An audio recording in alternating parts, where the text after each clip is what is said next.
We're coming in. Welcome. I guess I'll grab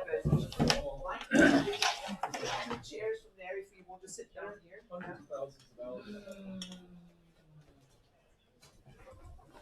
You got it. Now each of you going to be talking through your own separate windows?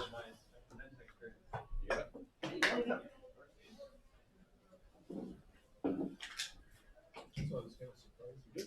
Hello, hello. And I have a mask. I'll put mine on if you put yours on. Hope everyone's doing well here. Just get things cranked up here.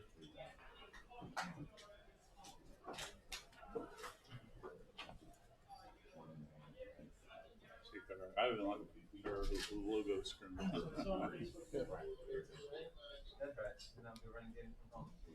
We're live. We're live. It's working. We are live. Hello. Hi, Jeff. Hello, hello, hello. Trying to get my breath here. Wait another minute or two for some other people, and then trying to get the crowd here. Look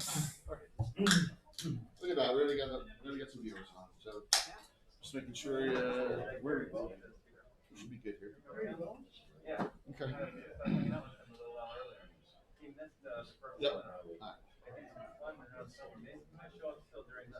Oh, some of your buddies are at the other room just checking, just to make sure.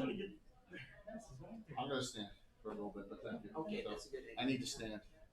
So, how's everyone doing? You guys having fun so far? Day one? Yep. Awesome. How many of you know us? Okay, good. So Well, that's good. Hey, Brett, this man. So, I'm Jay Scott, also known as Lord Gazumbo on Twitch. Mike? Mike Bridges, you know me on the stream is Greyhawk Mike. And also has one of the greatest blogs ever in Greyhawkery, right? Yeah. There you go. Sell yourself. Sell yourself, Yeah, Mike. that's all right. Someone's going to run into that cord, but that's the only way they're going to hear us. Oh, And then Anna. Okay, I'm Anna B. Meyer, and I do maps of Greyhawk and other places that don't exist. That's how I usually explain what I do to my neighbors, and they don't understand how the heck can you earn any money on doing maps of places that don't exist. But that's literally what I'm doing. Yeah, they exist, but imagine They exist. Yeah. Mm-hmm. So to get together, the three of us, we do a show called Legends Lore. It's on my Twitch channel. It's on every Wednesday night, normally at 8 p.m. Eastern. But we're going to have it right here, right now. How's that sound? We're going to try. Okay? Yeah. We did get moved from another room, so we're making do. How many of you here are just familiar with Greyhawk in its entirety? Or is there anyone here? No one can be that. Well, that's new. That's new to Greyhawk. Anyone? Anyone new? Oh, Yes. awesome. All right. Okay. Welcome. Okay. Welcome. So, know one thing. One of our sponsors for our channel. Okay. You want to say? No.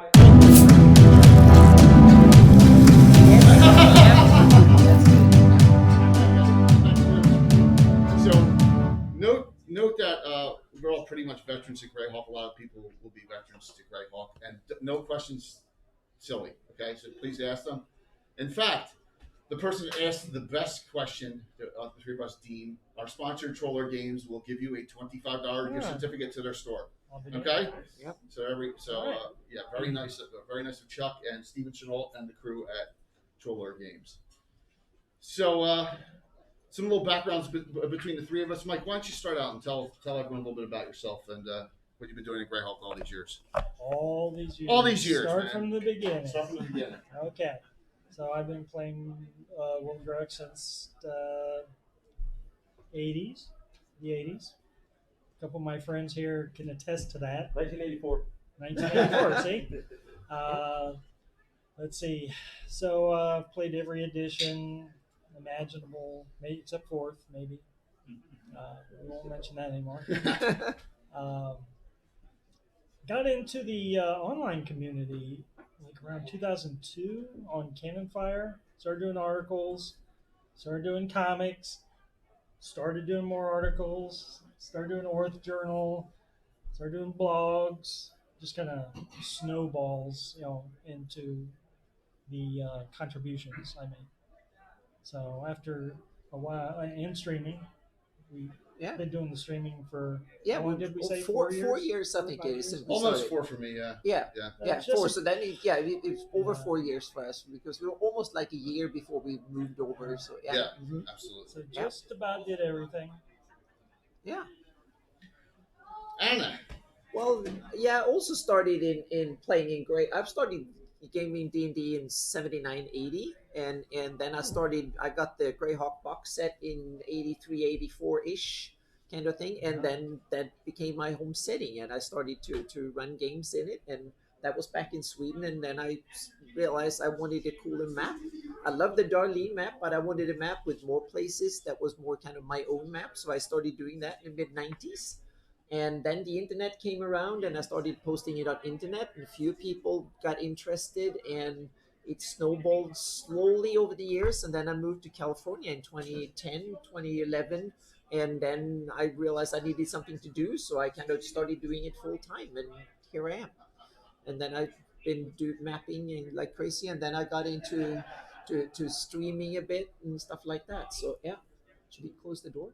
Why don't we give it another Okay, 5 another minutes, and then minute. we'll Yep. close it just to Yep. make sure. There were no I stragglers. think we're doing good. Everyone can hear back there, right? Yeah, everyone, you can hear. Okay, Yeah, good. it seems Yep. like everyone online can hear too. And Okay, so, perfect. Yeah, Yep. we're in good shape here. We already got 40 people watching online. So And there we go. hello Wow. to all Yeah. of our Hello to the online community. regulars.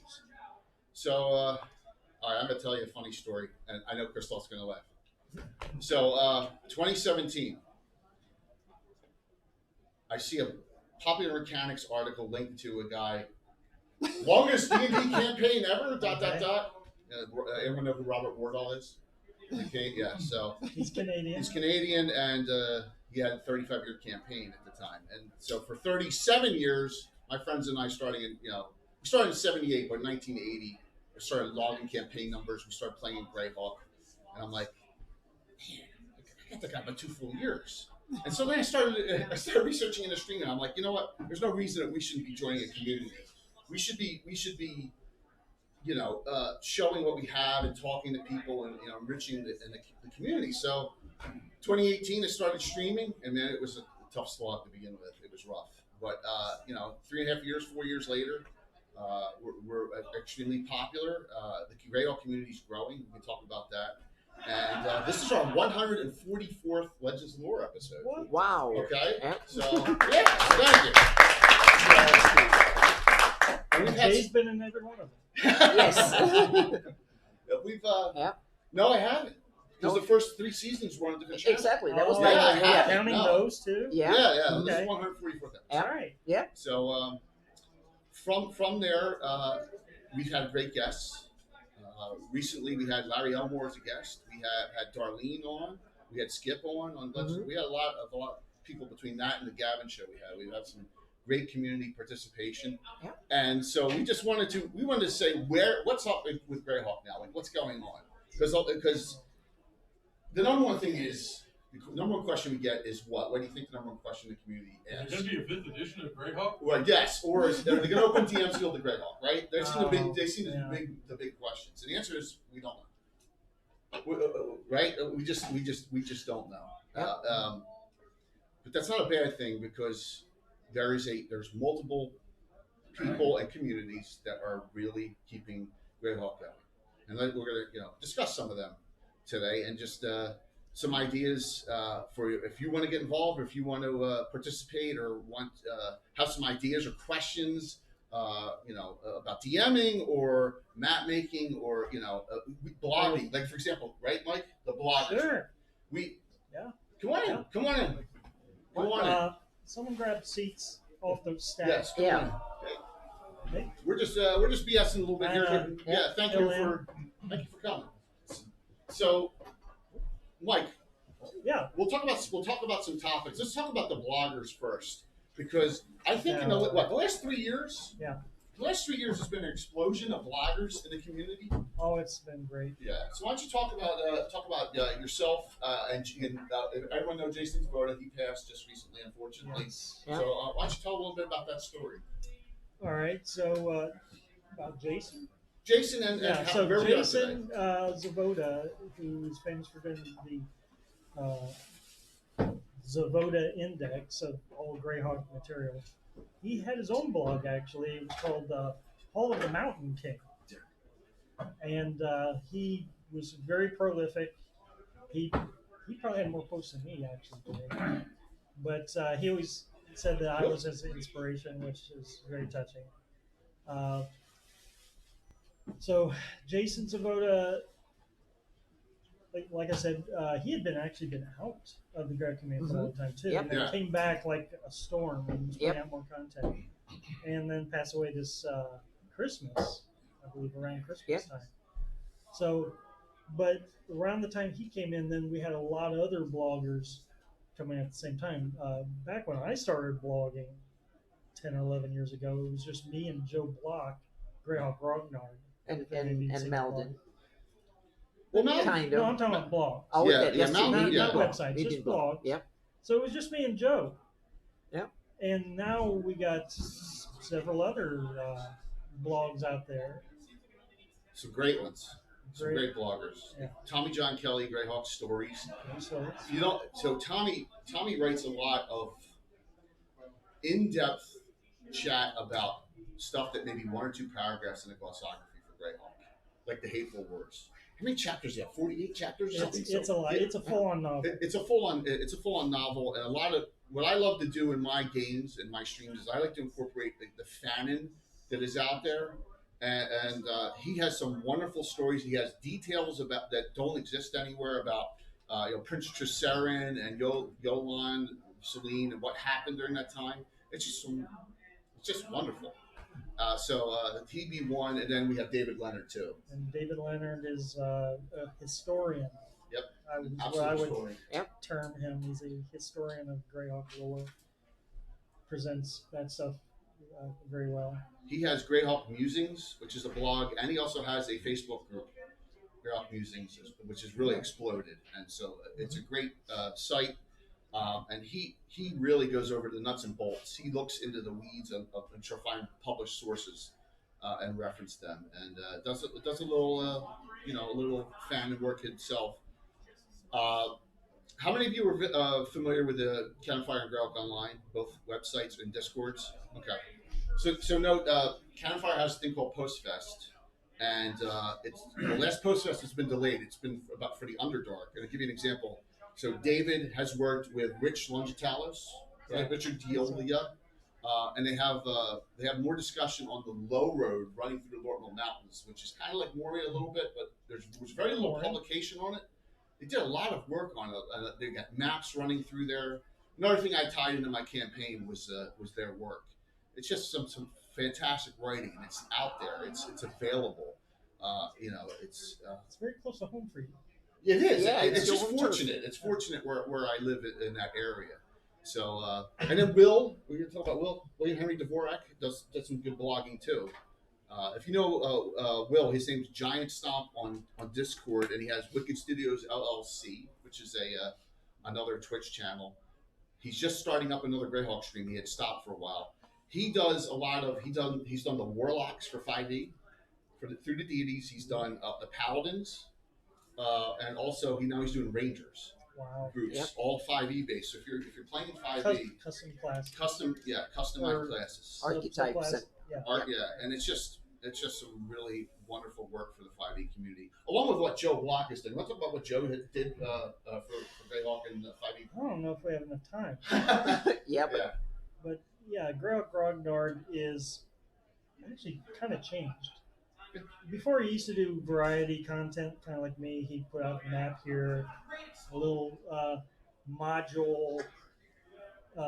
He kind of critique and retrospective. But now he does YouTube videos. Yeah. He does unboxings. But before then, and he did things like something that kind of got missed a lot because he was waiting for the DM's Guild to open. So for several years, he was working on converting all the Greyhawk material in and then put it on DM's Guild. And DM's Guild it didn't materialize, and he worked hard on it, Yeah, and he he had was- frustrated, and he simply uploaded it all to his website, so you can download. He has a lot of 5e. Yeah, a lot of 5e and- content in PDF form that can work straight into your 5e campaign.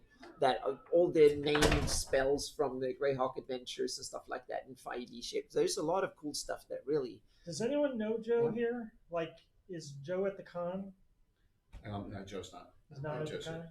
Okay, I I'm think just he- curious. Yeah, Yeah. yeah. I don't think he made it this year. Yep. But he took, and if you're all familiar with Jim Ward's Greyhawk Adventures book and all the custom spells that the Circle of Eight did in that book. And by the way, Jim told us on the story that he had 3 months to put that in from zero content Yeah. to publication. There was nothing. That was a great story. But Joe took all those spells and converted them all to 5e. And they're not anywhere else. No one else has done that. So if you want, if you want the Tensor Steadying or Tensor's Yeah. Fortune of War, Yeah. they're available on 5e. He also did special classes for all the deities, cleric versions Yes, he did. of all the deities with Yeah. their special spells and stuff. That was kind of a lot of groundbreaking work. That was, instead of you have to do it, you can take his work and then you can tweak it and make it into your own version of it. Some fantastic work. Who am I missing? Am I missing anyone in the blogger world? I don't want to miss anyone. Am I missing anyone, Crystal, in the blogger world?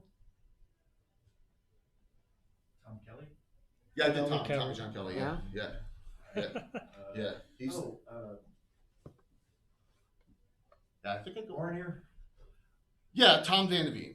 Yeah. So if you know Ornier, Yes. Tom has YouTube. Yeah. And is it under Ornier on YouTube? Yeah, I think It's so. under Ornier. No, it's well. Hang on a second. It's gray. We have to find Gray. it. Yeah, Yeah, we'll find it. yeah.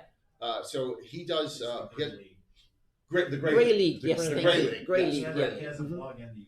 Yeah, Blog on yeah. YouTube, and he does a lot of thing on the races, the Backmooners, the Flan. It's like a recently. travel documentary. Yeah, exactly. It's a good Yeah. point. Thank you for picking that one up. Yeah. Really appreciate it. Yeah. I forgot it in my Mhm. seminar. Yeah. Well, Good. I'm Yep. gonna sit now for a little That's bit. why I said there's not enough time There's not Yep. enough time, to but that's discuss the them, great and thing. that's good. So, any questions at this point? By the way, if you came in late, the best question of the Anything. day, we'll get a $25 gift certificate to Troller Games. Yeah. Yes, Christoph. Here we go. It's actually not a question, but it's a kind of a plug for you. Because you were talking about this is the 144th show. And one of the things that I think is often difficult for people is like, what are all the shows that y'all have done? Y'all have done so many shows on so many different topics and stuff. On the wiki, Jay, like we actually have an index on the wiki. You can Yeah. look up Legends and Lore, and it has direct links for every single one of these. Nice. I So appreciate that that. everybody can find all your stuff. Yeah. But we've done very esoteric shows. We've done at least 2 shows just talking about forests, I think, and stuff like that. So Yeah. we've Swamps. gone in depth in some instances, maybe too much, so to speak. And then we've had guests who've been talking about much more interesting things than forests or deserts and stuff. But we covered Greyhawk from, I think, almost every angle. So but there's still more to come. Next Wednesday, we're going to be talking about the bottom of the barrel. Do we have a topic for next Wednesday? No, we don't. No. Oh, we're just okay. I was get going through to say, this. what kind of fun is that? Oh my gosh. I thought that I was was like, wow. Oh. I was Yeah. like, yeah. It's normal. Oh wait, so let's talk about something that really happened that really spurned things on. I think in 2020, and that was Casey Brown. You may know him on Discord as R Draco. He was always the first person, and no matter what my stream was, to sign up for the giveaways, right? Yeah, winner. He Right. put Yeah, that that was in. Casey. Yeah, drawing. He was the first. But one. Casey had a link into the Living Greyhawk community, and he really pushed getting the triads for all. How many here play Living Greyhawk? Yeah. So the triads for Living Greyhawk, we've had a lot of locations on. So where'd you play? Sorry. Yeomanry? Yeah. There you go. Hey. There you go. We haven't had Yeomanry yet. Yeah, you have one of the triads. too. Yeah. Oh my gosh! Yeah. Well, Look mind, at that. mind blown. No. Yep. That was no big deal. It's a big deal. It is because there's certain places we haven't had yet. Yep. We've had, who we just had? We had Valuna and Ket. Yep. Luna and Ket. Yeah, that was remarkable. Yeah. Yep. We've had some really good discussions, and we have who's coming up for Shieldlands, the great another map maker. Oh, the Arnundson. Yes, it's Mhm. coming on next month. Yep. So we've had the circles on. We have Eric Mona, Yep. Stephen Radney McFarland, Jason Bowman. Jason Bowman. Yep. James Jacobs even wasn't that involved with it, and a lot of the other locations, and it's really, you'd be surprised how it's nostalgic in a good way, and just talking about the stories that I've never heard. I didn't participate once. I was in the shadows for years. Mike never participated either. No, It's really. funny, none of us did. Yeah, none of us did. That's why we tried to One time, compensate Dave. now. I Just think. once. Just once. At Gen Con. Okay, Yeah. see, there you go. Yeah. Me and my So- friends, we trolled the Living Greyhawk game by playing all bards. That was Some- awesome. Some of those stories are so fantastic. It's just like, wow, it makes me upset that I didn't participate in it, and Yeah. and that's the wonderful thing. What other regions do we have represented here? Bandit Kingdom in Texas. Okay, so Casey. yeah, so Mhm. you knew Casey pretty well. Yeah. Yeah. And Christoph, which region did you Bandit Kingdoms in southern Texas. see? You're all Bandit Kingdom here. Uh-huh. Yeah. And Yeoman V. Which one? Bernal. Oh, sorry, back there. Burbank, Illinois. Oh, Oh, okay. Okay. Yes. So And we've Brett? had he works for Paizo now. Vernon. We've had Vernon on. Oh, yeah. Mhm. Yeah. Yeah. So Vernon Vincent. For a while, I traveled enough to where I had a character based in the Kingdom of Naran out in California. I was going There you Long go. Beach all the Yeah. time. That's Fantastic. how it Mhm. goes. Yeah, because you couldn't play if you were trying, especially you couldn't play your character unless it was in another region, which is really crazy. Yeah. Well, you could. You could actually play a character from another region in your own region, but you didn't get all the benefits and such for being a native character. Uh-huh. Yeah.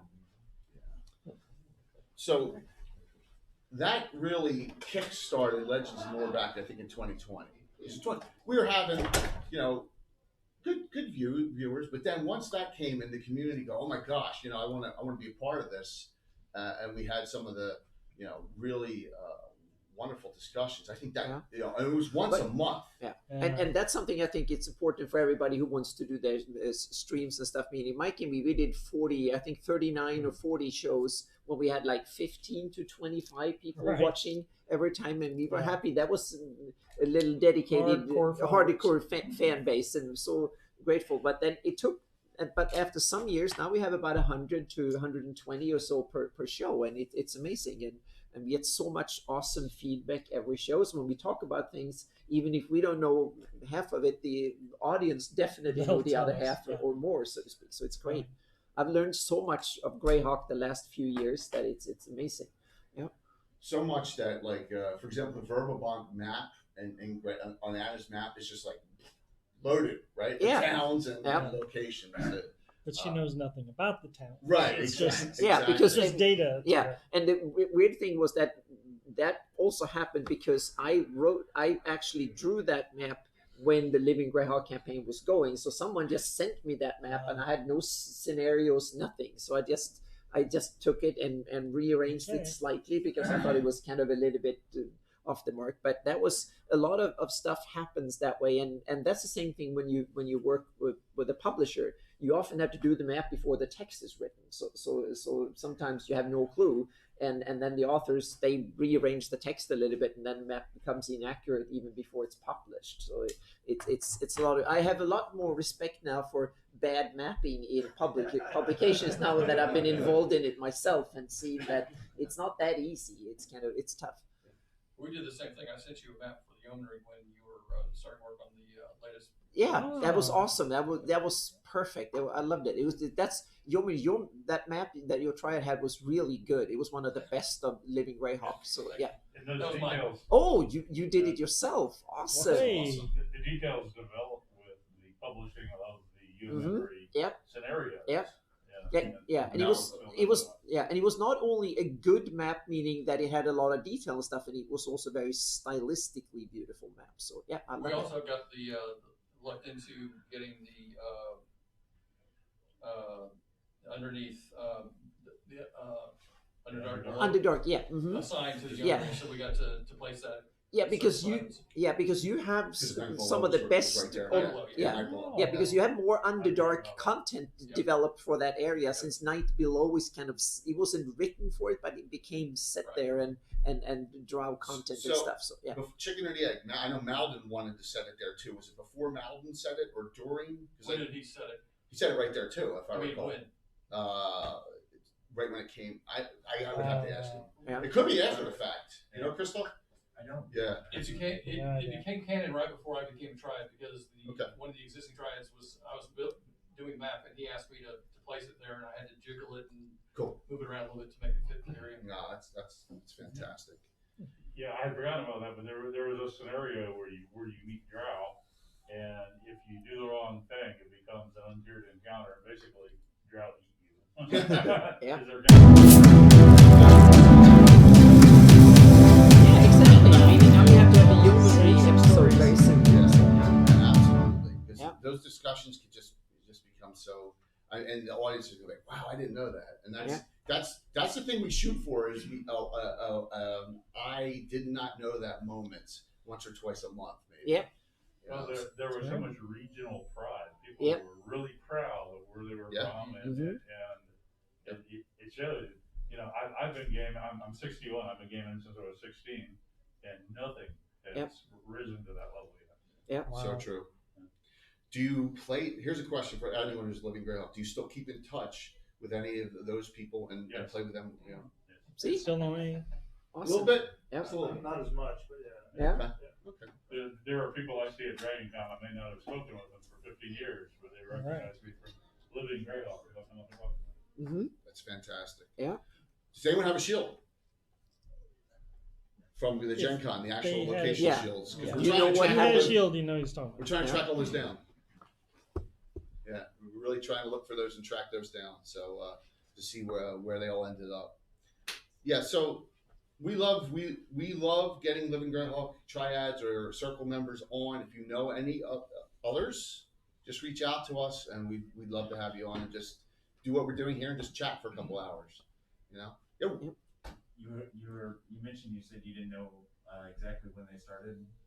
You started in January 20 with Living Greyhawk, and you've done 16 episodes. Oh, well, Wow, Thank you for thank you. noting Awesome, that. Wow. yep. Okay. Alright. There we go. 16. Yeah, you have your notes, but not with you. No, not like that. You know, Mhm. except I don't have my stream deck. I'm like, I can't touch much. I can't really respond on chat. You like can't I press did the for- wrong button to Yeah, it. that's the thing. true. I can't. Yeah, I can't exactly. screw You the whole can't stream press up. the. Yeah. Yep, So, Yeah. and we're just That's so going. fortunate it's working too. Yeah. With it. that's great. I hotspotted it through my phone, and so far so good. So. Yeah, that's Awesome. great. All right. Next topic. We talked a lot about topography, Yeah.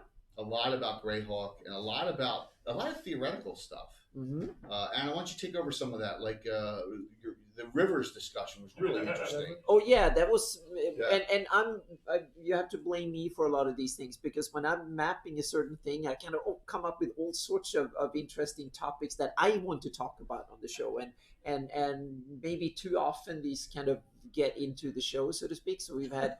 When I did, I realized that I wanted to know more about the rivers of Greyhawk, meaning where they're navigable. And if you read the setting books, there's like maybe a sentence or two about each of the rivers. And I wanted to kind of see how well they could and really fit them into the geography. And I tried to, I read all that when I mapped the area, but I realized I needed to go back to it and figure out more about it and know, meaning how big of a ship can you take to where and that use that for settlement building and for trade and also for adventuring, meaning if they go to Rook Roost, can they care to get a boat going or a ship going downriver, or can they get up, and what other cargo will be there, so to speak, and who will be the skipper of a ship like that, issues like that. And they started with me putting sea lanes, and then I realized I want to do the same thing for rivers.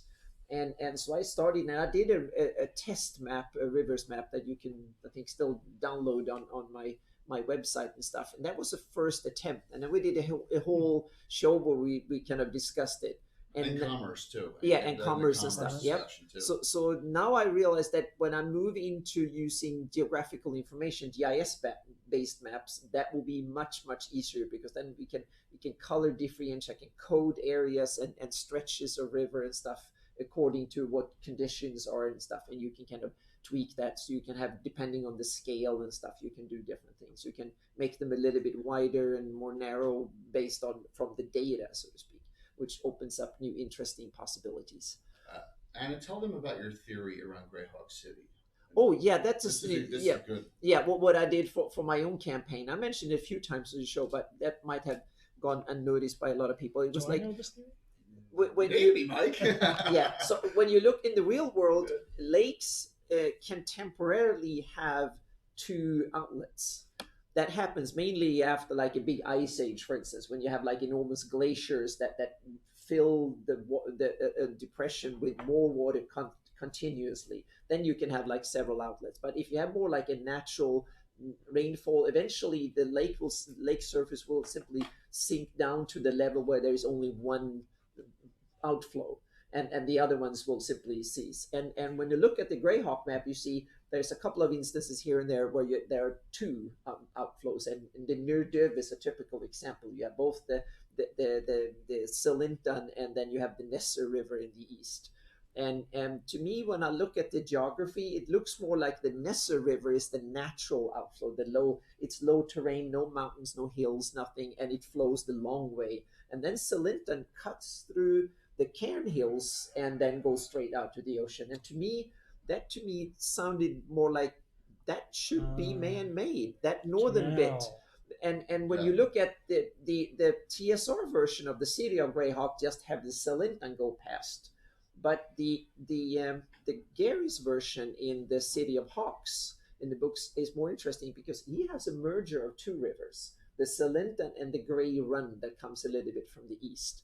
And that started me to think and say that, what if originally the Salintan came from more of the northwest, from the Cairn Hills, and then the Grey Run came from the northeast, that they merged and they formed the Salintan coming out into the Woolly Bay.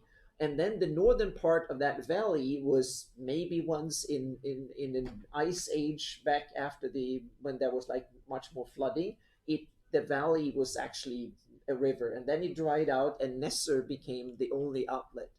And then I realized that maybe Salintan started, that's why there were no big city there until the Great Kingdom came with a bunch of resources, manpower, magical possibilities, and they simply dug a canal those 15 miles or so through the valley of the Cairn Hills, and that way they created a How many canal. move earth spells would that take? Yeah, I don't know, but let's say you're an empire of the Great Kingdom scale, and you can put 1,000 priests, wizards, and 10,000 workers on doing it in order to create a shortcut from the Nirdiv to the ocean, instead of going through the whole Nesser River and the Nat Marsh and all that junk that is there. So you cut it down from 1,000 miles to 100 miles or 80 miles.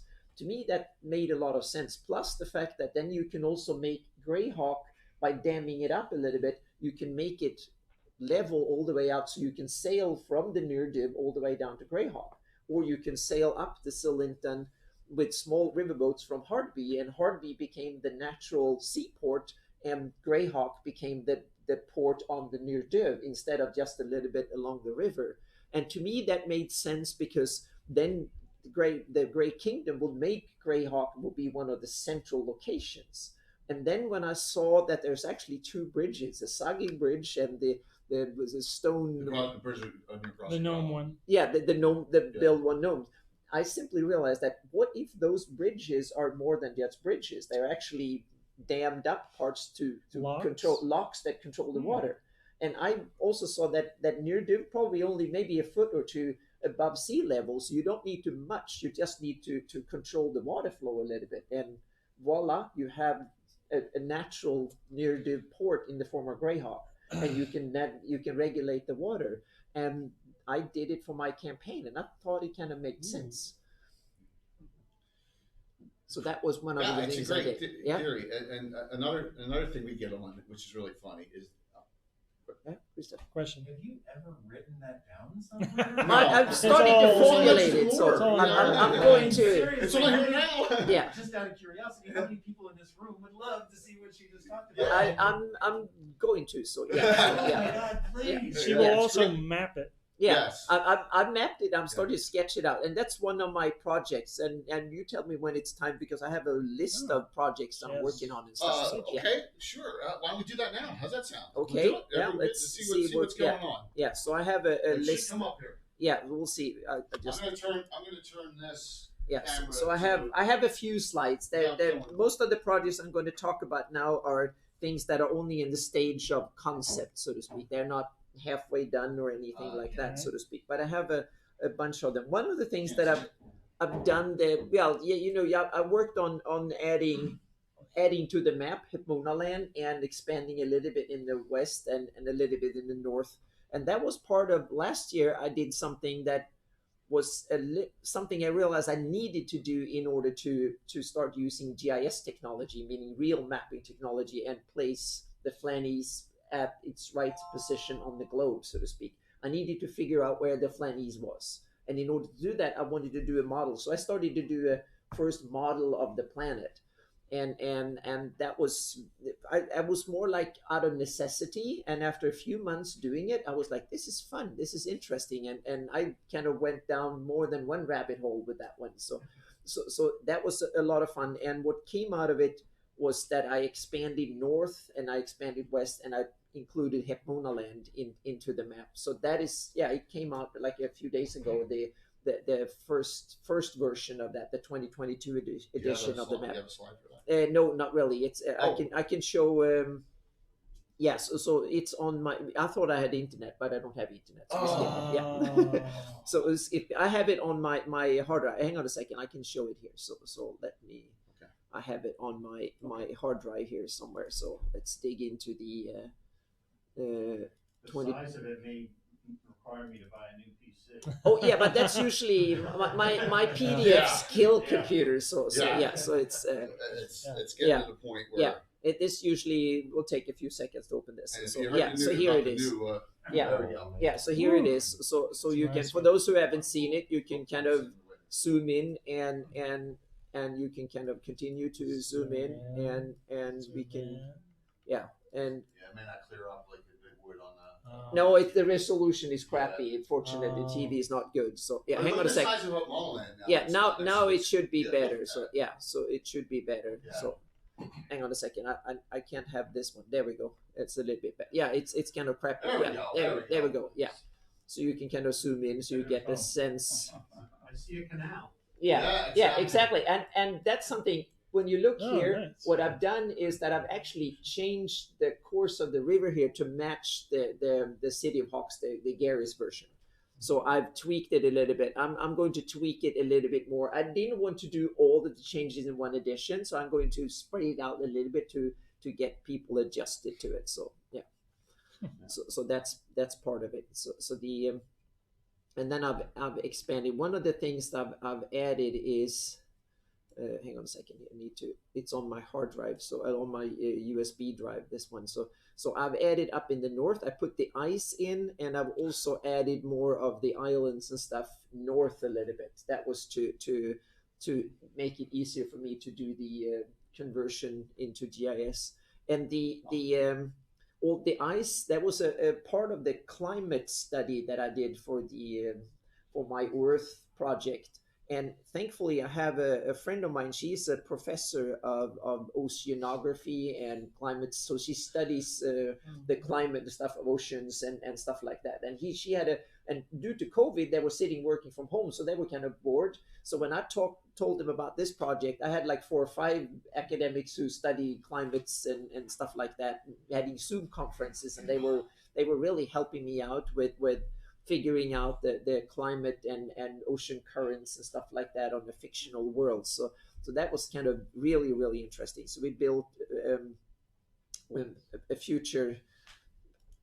built the model on it. And let me go in. So that's one of my upcoming project for next year is to build version 2 of the. So here are some of the screenshots of it. So it has the the map of On the globe. the globe map, and it's a equirectangular projection, so you can use various tools to actually project it accurately onto a globe. And I did climate, I did in various shapes and forms, I did ice cover, and I also did a hot and a cold version of it because I wanted to have, so you can kind of add into the story of what if there was an ice age a little bit earlier that explains a lot of things. So that was something I did for my campaign, and I'm going to explain more of it first to my patrons, and then we'll see if we can make it into Earth Journal as an article or some blog post and stuff. So I want to take my current model and make much higher resolution, like 4 times the resolution, and then also add some details and stuff that you can see. More hard drive space. Yeah, exactly, more hard drive space and stuff. So because it was a lot of fun, and it also made me, for the first time, started thinking about it as a planet, not just the little Greyhawk kind of thing. And I want to start thinking about a little bit of history back in the day and stuff like that. So it opened up a whole bunch of cans of worms that are very, very interesting. And thanks to you guys to help me think about this and work on this constantly. So there will be a better one coming. Okay. Sure, question. If I can interrupt your stream of thought, Yeah. as you were dealing with all those oceanographers, we know some of the impossible geography of the planet. Yeah. What are some of the impossible ocean currents or things nautical in nature that you discovered talking to those oceanographers? There were a bunch of things, and let me see if I have some of it here. So let me open up one of these because it is an interesting thing. I'm sorry, these files are on my USB hard drive, so it takes a little while. So here we have the current version of the map. So let's look at. Let's see here. Let's look at. We take this one. So northern. Here we go. So this is the model that came out of it, so to speak. And we can actually open up we have ocean currents here somewhere. Yes. Yeah, continents. Yeah, so we have ocean currents. Hang on a second, they are up one. So I have the ocean currents here somewhere.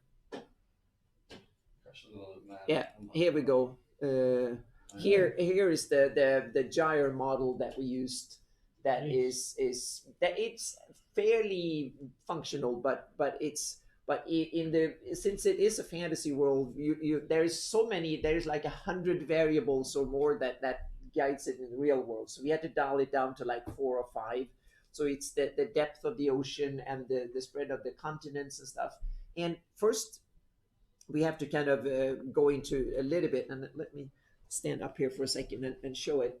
The basis of this map is first and foremost the DA1 map, the infamous cow skin or whatever you might call it if you want to be the weekend map. Yeah, the weekend map. Yeah. So never, don't ask me to ever put Orc Reich and Zindia and stuff like that on the map because I will stay away from that. So I had to first take the cow skin map and start tweaking it so it would look more like real geography and not just like a skin, because every corner here was a triangle cut off in like 8 places, and that didn't look anywhere remotely real, so to speak. So I had to tweak that. And then there was some other interesting features that I wanted to include. The first and foremost is that Antaria or under Frank Mintzer's part of Greyhawk was there, so to speak, and it gone under many different names. And he had a Kickstarter that I was supposed to be one of the mappers of. So I have an NDA, so I couldn't put that content in here. But I wanted to add, so I added a continent here as an homage to it, and I call it Menseri in my campaign. So I added that, So I added that in there as an homage to that, so to speak. And I also took the Great Southern Continent and tweaked that in, and that's from the DA1 map. And I kind of tweaked it a bit. I added a lot of little islands and stuff into it to make the geography more believable and more interesting. And this is the final model that I kind of landed on. And one of the other features is this bit that is kind of contested, whether this northern part here actually connects to the Earth. There's like the DA1 map has this piece of land here, and a lot of others seems to no, they didn't want it, so they cut it off and made weird, funky little islands across and stuff, and made it look, especially It's the too ones, much. yeah, the chainmail, the new chainmail 3.5 version of the chainmail did some really ugly, in my opinion, ugly map work of this area. And they kind of they wanted to have this, but they kind of wanted water across it. So it became some sort of mismatch and stuff. So I wanted to get rid of that and make it into a more believable map of the globe. Those currents look pretty believable, right? Correct? Yeah, they have these kind of gyres. They call gyres that are these rotating things. So around the equator, the winds forces water at different latitudes in different directions. And that naturally, just like in the real world, at about 60 degrees north and south, you get, if there is no land, you will get an ocean current that just goes around the whole planet. But since Earth has way more land, especially in the northern hemisphere, than we have on Earth, that means that there is very little of that water coming around. So you get like these spinning gyres in large basins of ocean, so to speak. And then some of them becomes trickier and less, but you have small gyres even here. And the other thing is that they can go one way or the other, but here is, for example, they are warmer when they are relatively warmer. So when the water flows from a warmer area to a colder, then they are more. Hang on a second here. I need to. There we go. So that is. Oh, come on. There we go. Yeah. So the warm water is when it flows from a more southern to more northerly. It's relatively warmer, and then it cools off, and then it becomes colder water into warmer areas, so to speak.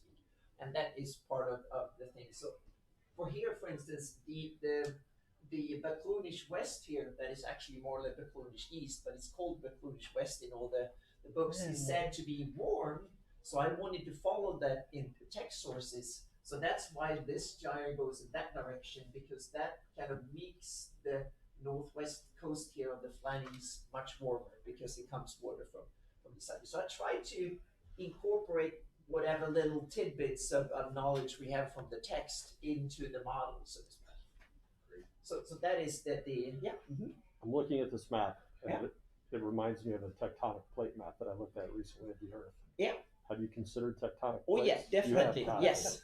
But I Naturally. also wanted to go beyond regular tectonic, because it's a fantasy world. So why don't think about fantasy tectonic? Meaning we have a planet that has like a floating iron core, and then you have like a mantle around it with material that is kind of gradually becoming denser, and so we have like the mantle, and becomes rockier and so on and so forth. But the fantasy world, what if we have like elemental magic and stuff getting in, so we can still have tectonics, but you can have tectonics with more kind of different, call it, and kind of dimensions into it. You can have like, you have the elemental magic, so you can have a little bit too much air in one area, you get pockets and stuff, and a little bit too much fiery, then you get volcanoes and stuff. So I wanted to not just go with regular plate tectonics, but have a bit more fantasy plate tectonics, and leave it open for DMs to tweak it a little bit one way or the other. So I want to that's one of the things I want to do in Model 2.0. I want to kind of insert different alternatives that DMs can pick from when it comes to how they want their geology to work in a fantasy world, so to speak, because it should be more kind of fantasy interesting rather than just pure geology, so to speak. Yeah. So on your final map today, the 2022 version, Yeah.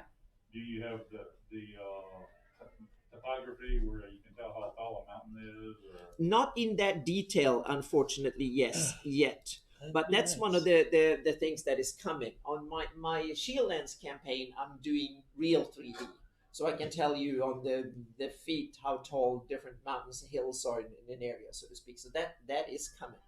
That information is out there in the canon, though, as far as... No, it's not. We don't have any of Right. that. We only have like some mountains are taller than others. It seems like, and ones are craggier than others and stuff like that. If you read the sources, there's very little hard facts, and none written that way, so to speak. So it's kind of that's something I have to I read the sources and just try to interpret it and then figure out that I think that the Crystal Mist and the Yacht Hill seems to be the tallest mountains, and then you have the Griff and the up there, and then the Rakers maybe and the Lort Mills are more kind of eroded lower, more like the Appalachians rather than the Rockies or the Himalayas and stuff. maybe So, you can use what you know about the climate and weather. Exactly. Yep. To help Yep. predict it. Yep. It's amazing how technology's come. Yep. So that is so that's the next project, one of the projects coming, so to speak.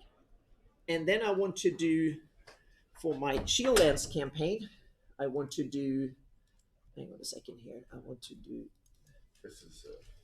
So this is a little bit for my Shieldlands campaign. I've been working on the next That's been my test bed for next generation of maps, so to speak. So I was thinking, once you've done it, what the heck do you do when you've done it? Yeah, you do it all over again. So this is my attempt with 25 year more modern technology. So this is just a little town in my campaign called Delard, and each pixel here is 5 feet. It's my porta potty. 5 feet pixels. Yeah. And here you can see the same area but in 3D, so you can actually see the hills and the roads and stuff. And one of the other cool things is that this comes as a layered PSD file, Photoshop file, so you can actually paint in roads and houses and agricultural areas and stuff as you want, so to speak. So you can have a clean wilderness, or you can paint in your own houses and stuff. And you can even paint in with masks, so you can import it yourself into Blender or something and generate little knobs as houses and stuff and so on. You can even paint where you want trees and things. So this set of data is fully tweakable, so to speak. So that's the final goal, is to bring this into game engines and GIS maps, where you can actually tweak it. You can take the data and make new versions of it that looks like parchment or just colors, or like a ordnance survey map or whatever you want, so to speak. So it's moving fantasy cartography into real cartography realm. Yeah. Just that is my useful. head's spinning. Yeah. So that's one of the goals, meaning I want to provide a canvas and the raw data that any one of you can download and tweak to whatever you want. If you want to take a few hours to learn and figure it out, you can take my work and just screw it. I want the town over there. I don't want a city over here. You can change all that, so to speak. That's the end goal. This isn't a shaming question. How many here are part of Anna's patron? Oh, thank you. There you go. Thank you so much. Yes. That's what makes it possible. And the other project that ties into this is, I call it Meyerhawk, just for fun, so to speak. And this is not a registration. That's just a little logo to make it look like it. It's just I just use it to signal what is my stuff, so to speak, on top of it, rather than generic Greyhawk. And then the other project goes with this is to update all the heraldry and then add my own campaign heraldry. Anna's 100 times ahead of me. Yeah, but that was kind of fun. In the beginning, was something I realized that while I was working on these huge projects that take months and I had nothing to show, I wanted something that you can do in piecemeal. And the heraldry is, I think, one of the coolest things with Greyhawk is all the heraldry that. How many are there? Yeah. And now I have about 300, I think. I think there's about, I made 150 or 160 that is on the main map. And then I developed about 100 for my own campaign, and that's some. So to show what you can do for meaning, I did for cities, for temples, for bad guys of all kinds, and all the little baronies and stuff like that.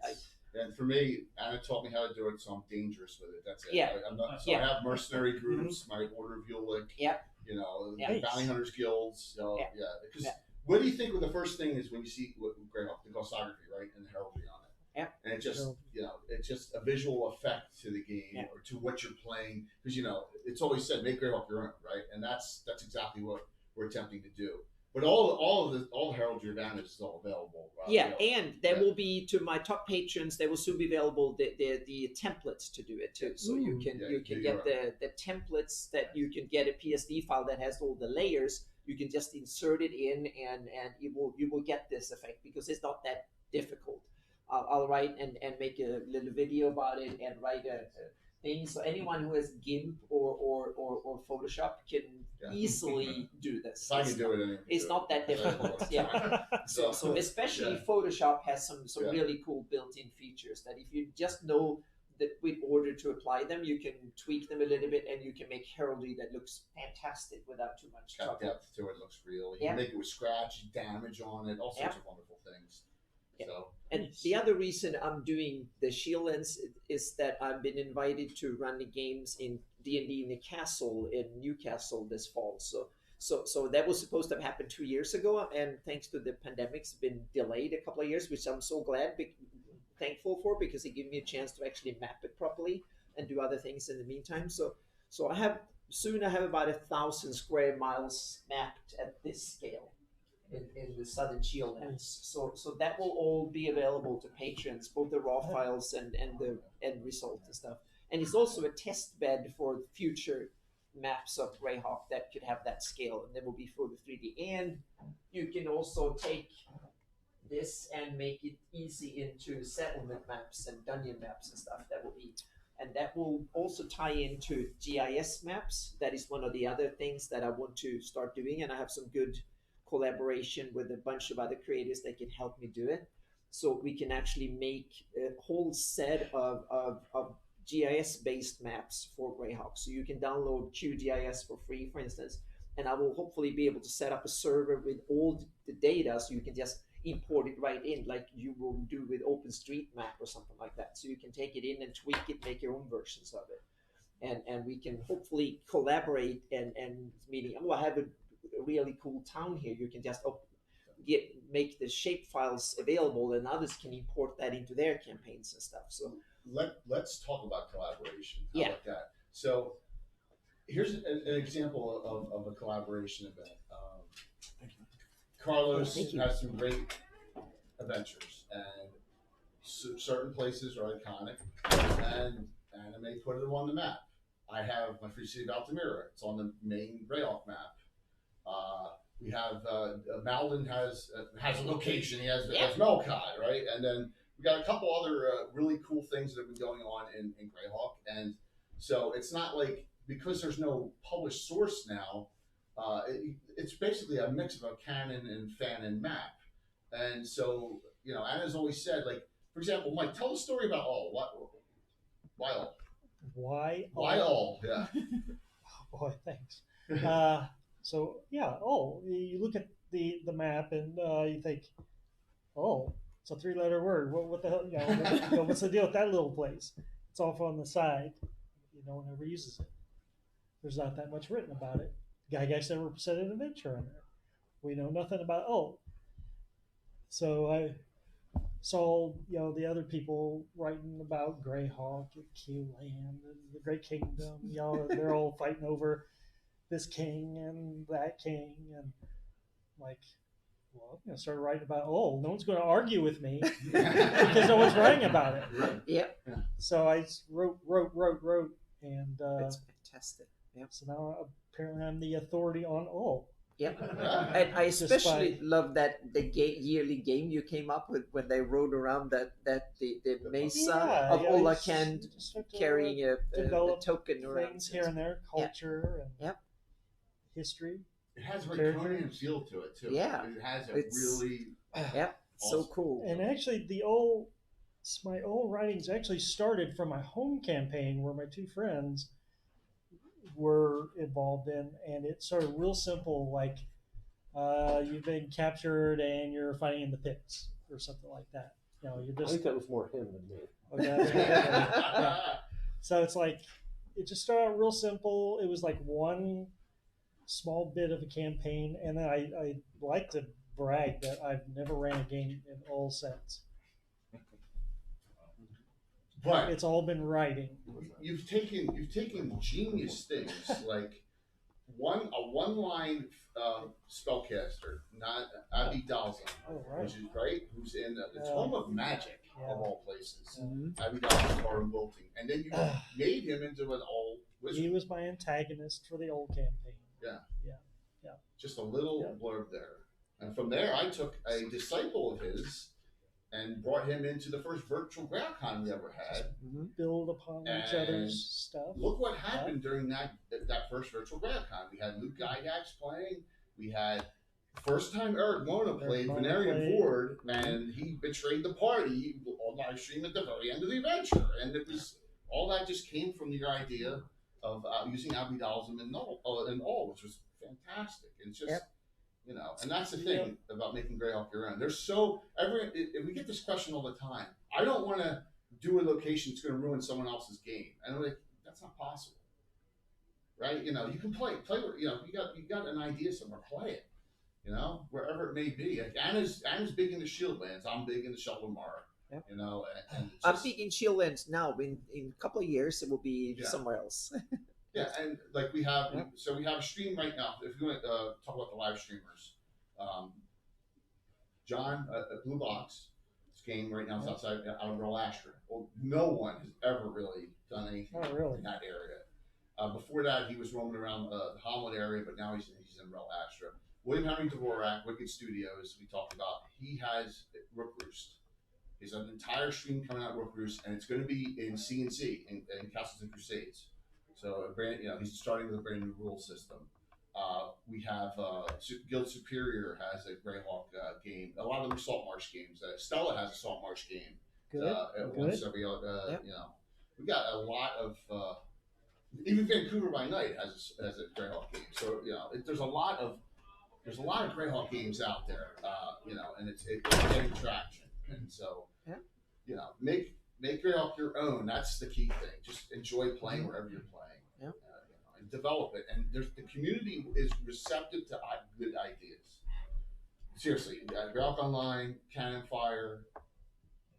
Everyone craves content. Everyone craves the story. Yep. So you know, share stories. I know Crystal would die for more Earth Journal publications, right? For more submissions, more articles, and more articles. Hey, if someone in this room wants to write something about I'm not going to stop you. Yeah, I would enjoy. Thank you for the conversation, Troy. Troy just said best panel going on right now, Gary. Thank you, Troy. Oh, awesome. Very kind of you. So, how about on what we've discussed? Anyone have questions? Yeah, please. Please ask. Literally anything. Literally anything about Greyhawk. Yes. I'd love to hear a little bit about Ultimira, how it came about, and then you that's a good question. We get to see something soon. Yes. Yeah, okay. Please. All right. So soon. Well, yes. Soon. So this is it's a funny story. So we're finishing up Temple of Unbelievable. It's 1987. My buddy, everyone knows the ever mysterious Tim.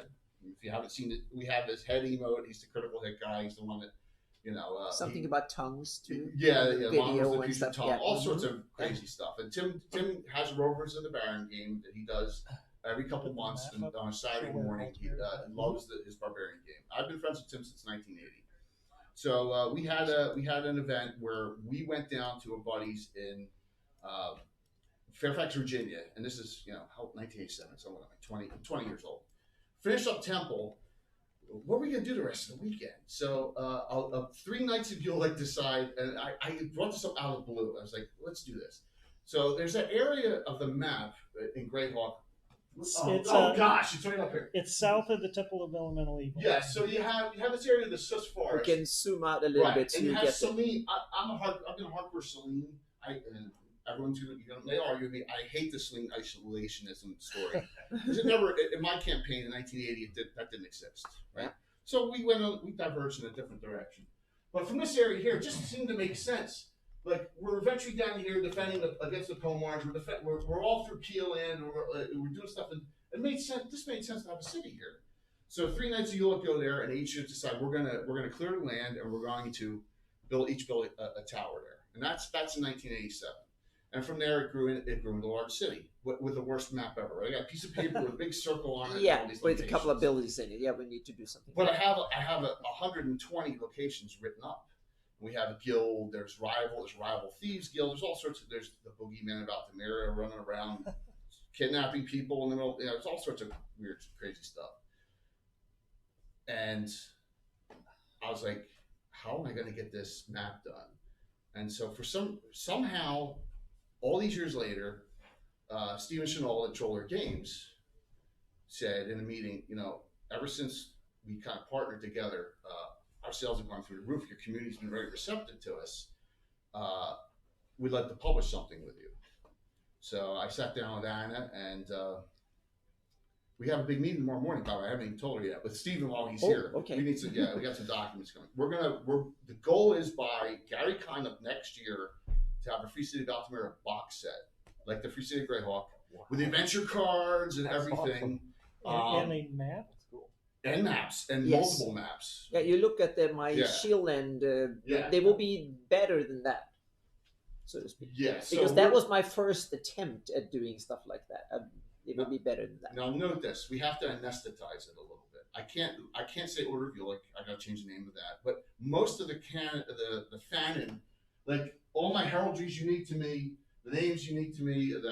All the characters, that's not an issue. So Stephen wants to place it in Aird and dual place it so that it'll be available in the Aird world and it'll be available in the Greyhawk world right where it is here. So yeah. That's the announcement, and hopefully we'll be able to get done in a year. Yeah. Because this is new to me. This is a challenge. I like to challenge myself. This is a scary challenge. Yeah. To have a 140-page book, adventure cards, all sorts of other content, and maybe an adventure or two put in there. Yeah, Yeah. It's going to be a lot of work, but I'm excited about it. Yeah. So I appreciate you asking. I'm Yeah. excited too. Well, Yeah. thank you. On the map front, the plan is for me to do a map of about 10 by 10 miles of the area that with 5 feet per pixel density, and then have that about 10 by 10 miles around Altamira, and then have a detailed map where you have like 20 or 30 pixels or even 50 pixels per 5 feet of the actual city, so to speak, and buildings and stuff.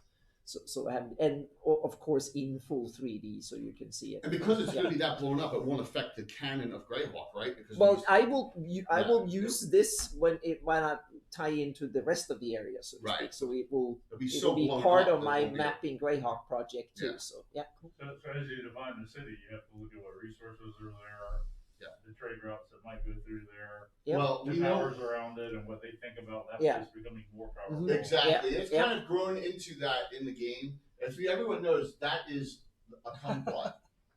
What? So there's kumquat. There's Kumquat. Yeah, the Kumquat kumquat, it's kind of a joke. Yeah, there's a grove of kumquat trees that it grows there, and that's the big resources. Is the orange, the variant of that fruit. But the trade routes, of course, between running through down into the Principality up to Selene and through to the Dutch of York makes total sense in this area because there's nothing. The York states are supposed to be connected. They're connected by the riverway, but they're not connected anywhere along this dangerous sus. Yeah, and there's also a guardian against sus stuff. Exactly. Yeah. Exactly. And that's what the Order of York is all about: is protecting against the foam march incursions. So, and note that also here's a little tidbit here. If you've ever found, there's a hidden temple of Erythnal. That was from Vortex magazine number 8. It's a really rare Greyhawk adventure, so we placed it right there on the map. So if you ever see that, I ran that on a stream, I don't know, about 2 years ago. So we're finding all this stuff too, these old published source adventures here and there, and it's just neat. But thanks for that question. Hopefully I don't disappoint you all. I really am excited about doing this. It'll be written in Castles and Crusades rules, but it'll be easily convertible to the old school and the 5e, as well. But it'll be written in their styles. Troller Games has been a great company, and they're such an asset to us because they'll do almost anything. They're about. They've worked with Jim Ward, they worked with Gary Gygax in the past, so they're really amenable. And Luke, they're really amenable to anything. Stephen, if you look at Aird, you'll see Greyhawk. You'll see the near deed kind of in his Aird map. You'll see his homages to Greyhawk in his maps. So thank you, appreciate that.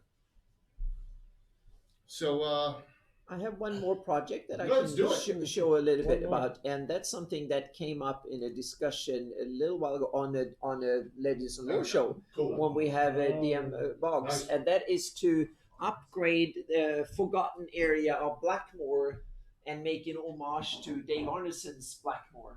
And so I've been studying that on the side for a better part of a year. And now come up with an approach that I think could kind of work, that could fill 2 purposes. One is people who like Dave Arneson's work and Blackmoore can hopefully get a better map out of this for the setting. And secondly, the area that was kind of very much overlooked from a geographical perspective, didn't have much detail or anything up there, can now get a much more of an upgrade, and we can make the drainage basins with the river systems and the hills and stuff make much more sense and have way more detail up there for people who just want to have Bestmo and his little thugs running that little remote part and have nothing to do with the Arnesen's version of it. So it should be compatible with both. But I think it could be an asset for both the Blackmoore community and the Greyhawk community to upgrade that part of the map, so to speak. So that's one of the projects that we're going in. And now I think is the time to do it, because first I have more skills and more time to do it. But also when we have GIS, you can kind of choose which version you want for that area too. So that opens up a lot of interesting possibilities. So that's something that I'm researching and starting to figure out. First and foremost, coastlines, drainage, and basic elevation and stuff like that. All around helping you with that? Yeah. Yeah. Yeah, we have. Yeah, I have a couple of people that are really he's so fantastic. bogs and Is there yeah, anything you forward. can't do, Anna? There's a lot of things I can't do, but this is one of the pet projects, so to speak, that I want to do. And speaking about heraldry, I want to do later in the year when I've done all the shields. There will be a heraldry compendium coming out with all the heraldry that you can print out. I want to do like a poster, 24 by 36, and then PDFs and stuff like that. Plus all the PNGs and the templates, so you can make your own versions of it too. So that will all come out later. So yeah. That's some of that. It's an exciting time. Yeah. Yeah. And a lot of people are like, well, it's not open to DM's Guild. Doesn't matter. Yeah, we can. It doesn't stop a lot of content publishers. Like, you know, Carlos does some unbelievable work, right? Yeah. William Henry Dvorak's got a project coming out very shortly. I don't know if he gave us permission to announce it, so, but he does. But one. Oh, I don't know. Yeah. So Really? Will's going to have. Well, I'll help him out here. Will's going to be publishing his Rook Roost location. Yeah. So he's going to have that, and that'll be new. And he's been working with, and he has some great artwork. Christoph, he's done a lot of artwork for you recently. Will? Not so much in the last issue. A lot of times he does work that happens to coincide with whatever we have. You know, he happened to draw a giant. Hey, wow! Look, we have an article that needs a giant. Okay. For whatever reason, this last issue, he didn't have so much that happened to fit in. But normally, he's one of our largest contributors to artwork. Very cool. Can I show one more? Go for project? it, of course. Yeah. I don't think anyone's going to argue. Yeah, absolutely. Yeah. Please. One more Please. project, because we talked about Altamira, and that's something to do next year, and that will be my kind of ramp up test project for the big one. That I guess everyone who wants to map Greyhawk, they need to start mapping Greyhawk. So that is something I want to dig into 2024 and start researching it. And I just copied the background a bit because I don't have any more to come. But I want to start mapping the city of Greyhawk. And before I've stayed away from city mapping because I felt like I needed the know-how and the tools and stuff like that. But now I'm starting to feel I'm getting ready for it, so to speak. And that was part of me thinking about the how the river work and the general area and stuff. That was part of it. And I must say I'm very weak for Gary's version of Greyhawk. It's a little bit too big, I think, when it's like many miles across. So I think I want to shrink it slightly and then adjust it a little bit due to terrain. But I want to use his model as a base. But I also want to make sure that all the points of interest from the box set should be in there as well. So you can read the box set and just find the locations on my map, so to speak, to do it. So yeah, so that is something I want to, and it's probably going to be a 4 or 5 year project. So I'm starting to research it, sketch it. And I also want to do something that Alyssa Faden inspired me to do, and that is to take the city of Greyhawk from this village of Celinton all the way up to the metropolis, and do maps. And they will probably not be full maps, but sketches and stuff from the beginning to make a city that looks much more believable because we have the early versions. So what did Greyhawk look 200-300 years before the Great Kingdom came there and with all their resources and created it? When it's the barony of Celinton and had maybe 1,500 inhabitants and stuff. Oh, There's Mr. Chuck Cumbo. Hey, And everybody. And Fan of New good to Jersey see you. Bob. Come on, sit down. Relax. Yeah, please. Still see. Oh yeah, you still my seat. Yep. Feeling my age today. Oh yeah, please. Yeah. Here, sit here. You sure? Yeah, it's fine. Thank you. Right. So those are the premises will be to try and make an inclusive version of the city that has everything and want to tie it into history of the geography and the growth of the city, so to speak. And anyone who has ideas and things that I should think of and don't forget this and stuff like that, please send them more comment and stuff, because this is in the concept stages, so to speak, and it needs to be, because this is a beast to take on, so to speak, and do. And thanks to Jason Savoda's read through and the index of the Saga of Old City and stuff, now we have kind of a good set of material. Yeah. We have the box set and we have Gary's City of Hawks project and stuff like that. That now there's enough to start building what the geography and the city, visualize the city in a new way, so to speak.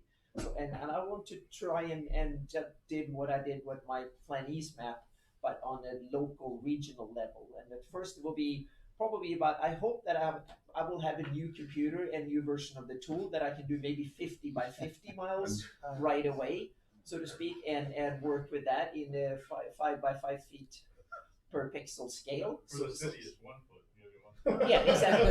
Yeah, so we can work with it, so to speak, and have a 3D model of it and stuff. And I also, Just out of curiosity, because you just mentioned needing a new computer to do this work. Do you happen to have a picture of your workstation? I think I do on my Facebook somewhere, but yeah, I don't have a reason. But I can kind of explain it. I have a desk that can go up and down, and anyone who followed me on Facebook saw that a couple of years ago I had Desk Mageddon twice when it actually fell down and kind of crashed on me because I didn't buy the most sturdy model ever. So I bought the most sturdy one that can handle 350 pounds. But I actually weighed all the stuff that was on it. It weighed 180 pounds, all the monitors. And since I live in an earthquake-prone area, we had one major earthquake where everything shook so much I had to hold on to all the monitors because each monitor cost like $2,000. And I realized it's about $8,000. It's about tip over. So, and then after that, I bought these monitor arms that are really bolted into the desk so they can actually sit. So I have three main 30-inch 4K screens, and then I have a Wacom screen like that I can draw on as well, and have a separate little Wacom tablet that I can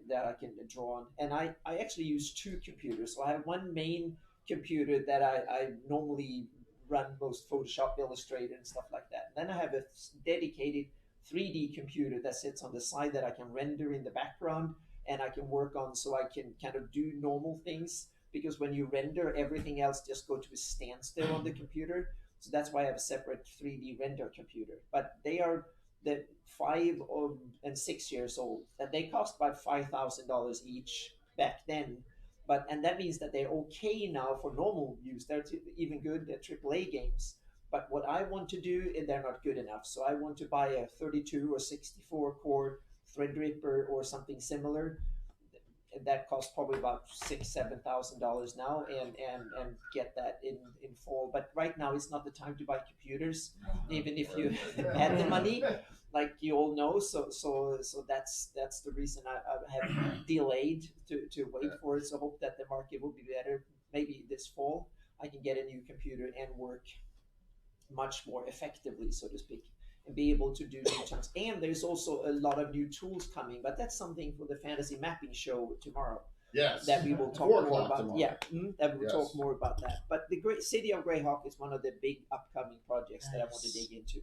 So my patrons will get plenty of sketches and concept ideas and stuff like that coming in the future. So it will be a gradual getting into, so to speak, in the next 2 to 3 years. Yeah.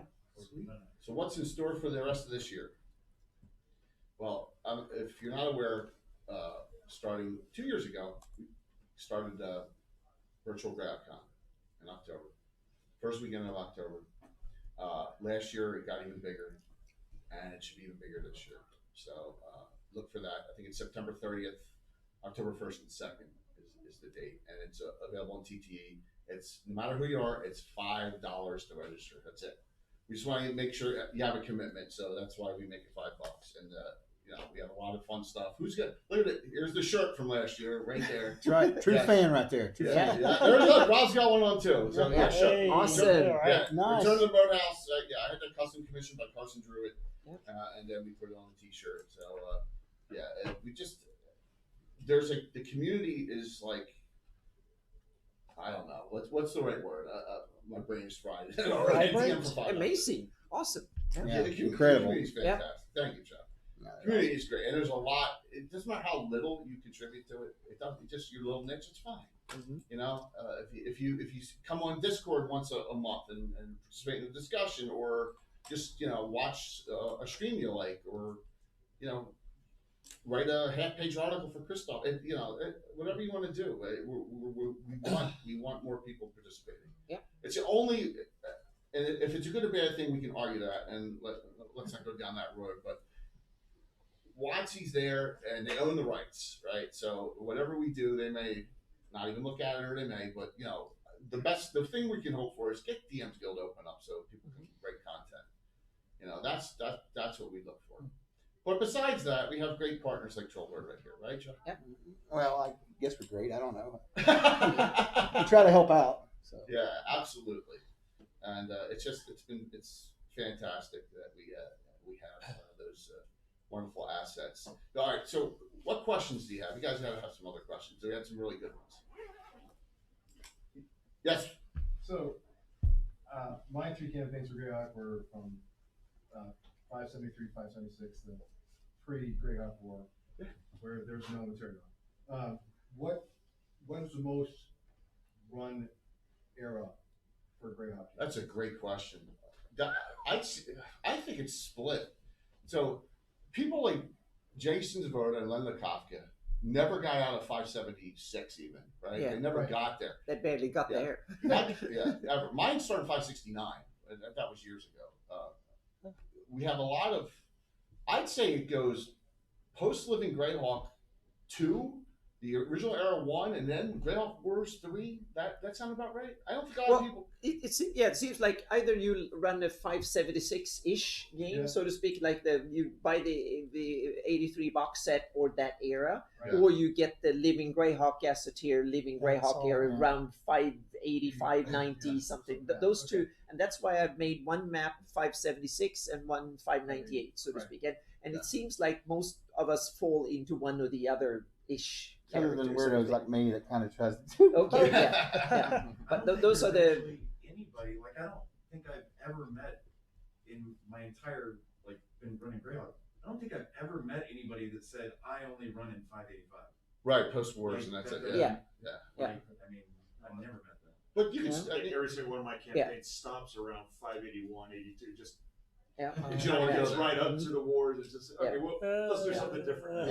But if you want to start running it, those are the too easy to fall into. Meaning you can get the original folio, the original 83 box set and start there, or you can get the Living Greyhawk Gazetteer, and then you have the From the Ashes in between. But that and add it, and then you get the Greyhawk War era. You can pick if you want to be before all that calamity happens or afterwards, so to speak, or in the middle of it. But that is the big divider in that the way I see it.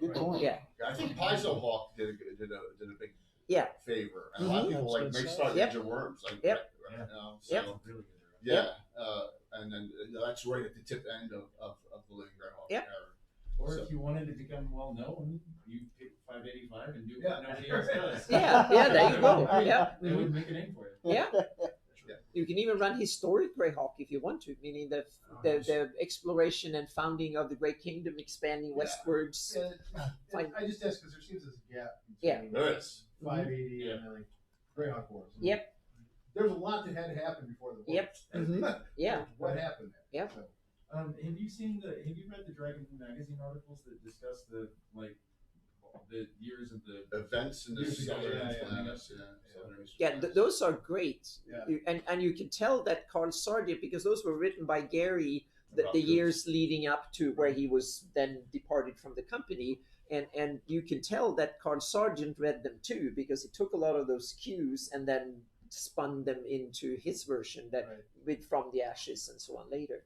We just said, if you didn't see a couple of weeks ago on Gavin, we had Rick Rose on, who did the Free State Grub set with Carl Sargent. That was great. And Eric Lorna and Malden.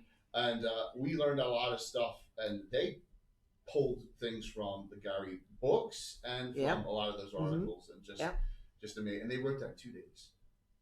Well, that book, doesn't seem the one book. In 2 days? Yeah. Well, they had already outlined it. Oh, okay. Oh yeah, so they sat down and kind of finished. Yeah, but they did it amazingly Still, fast cool. without a Google or they couldn't use the internet to research. So, Right. Yeah. Nuts. Yeah. It was. Yeah. It's just great to find out that information. It's a great question, though. Yeah. There's no right or wrong. Start whenever you so choose. I love the early time. I would love someone to do a Hateful Wars era. It's because it's That's the era I would love That would be campaign neat. that for someone to run that. That would be so awesome. Yeah. Yeah. So great question. Any other questions? Good stuff. You guys are easy. Yeah. Yeah. I'd like to nominate the best mask of the. Yes, definitely.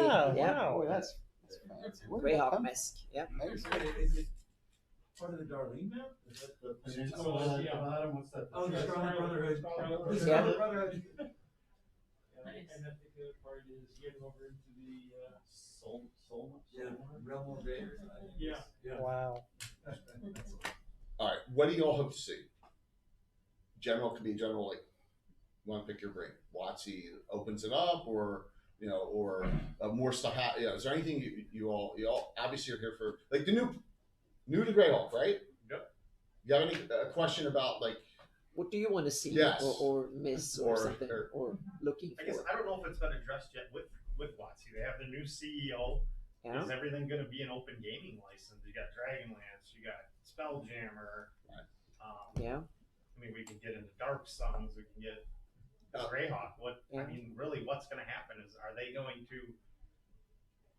to say, hey, it's not an open gaming license anymore? Meaning we have two interesting precedents. We have when they went into third edition, they opened up the game. That was the first time they really created an open gaming license, opened it up. Or they can be fourth edition when they try to close it back down again. And we don't know which direction they want to go, meaning they might want to take it into 6E or 5.5E and then simply say all the new content and the new rules and stuff are closed license way more. Or they want to say, now we want to open up for the new rules to be used and more inclusive. We don't know. They meaning there are precedents for Wizards of the Coast to go either way. So yeah. It's a tough one. Yeah. You remember in fourth edition, they tried to even drive that you had to have a subscription and internet. Yeah, connection, exactly. stuff like Meaning, that. meaning so there are precedents both to go open or close it down. So we don't know. Yeah, Christoph. Christoph.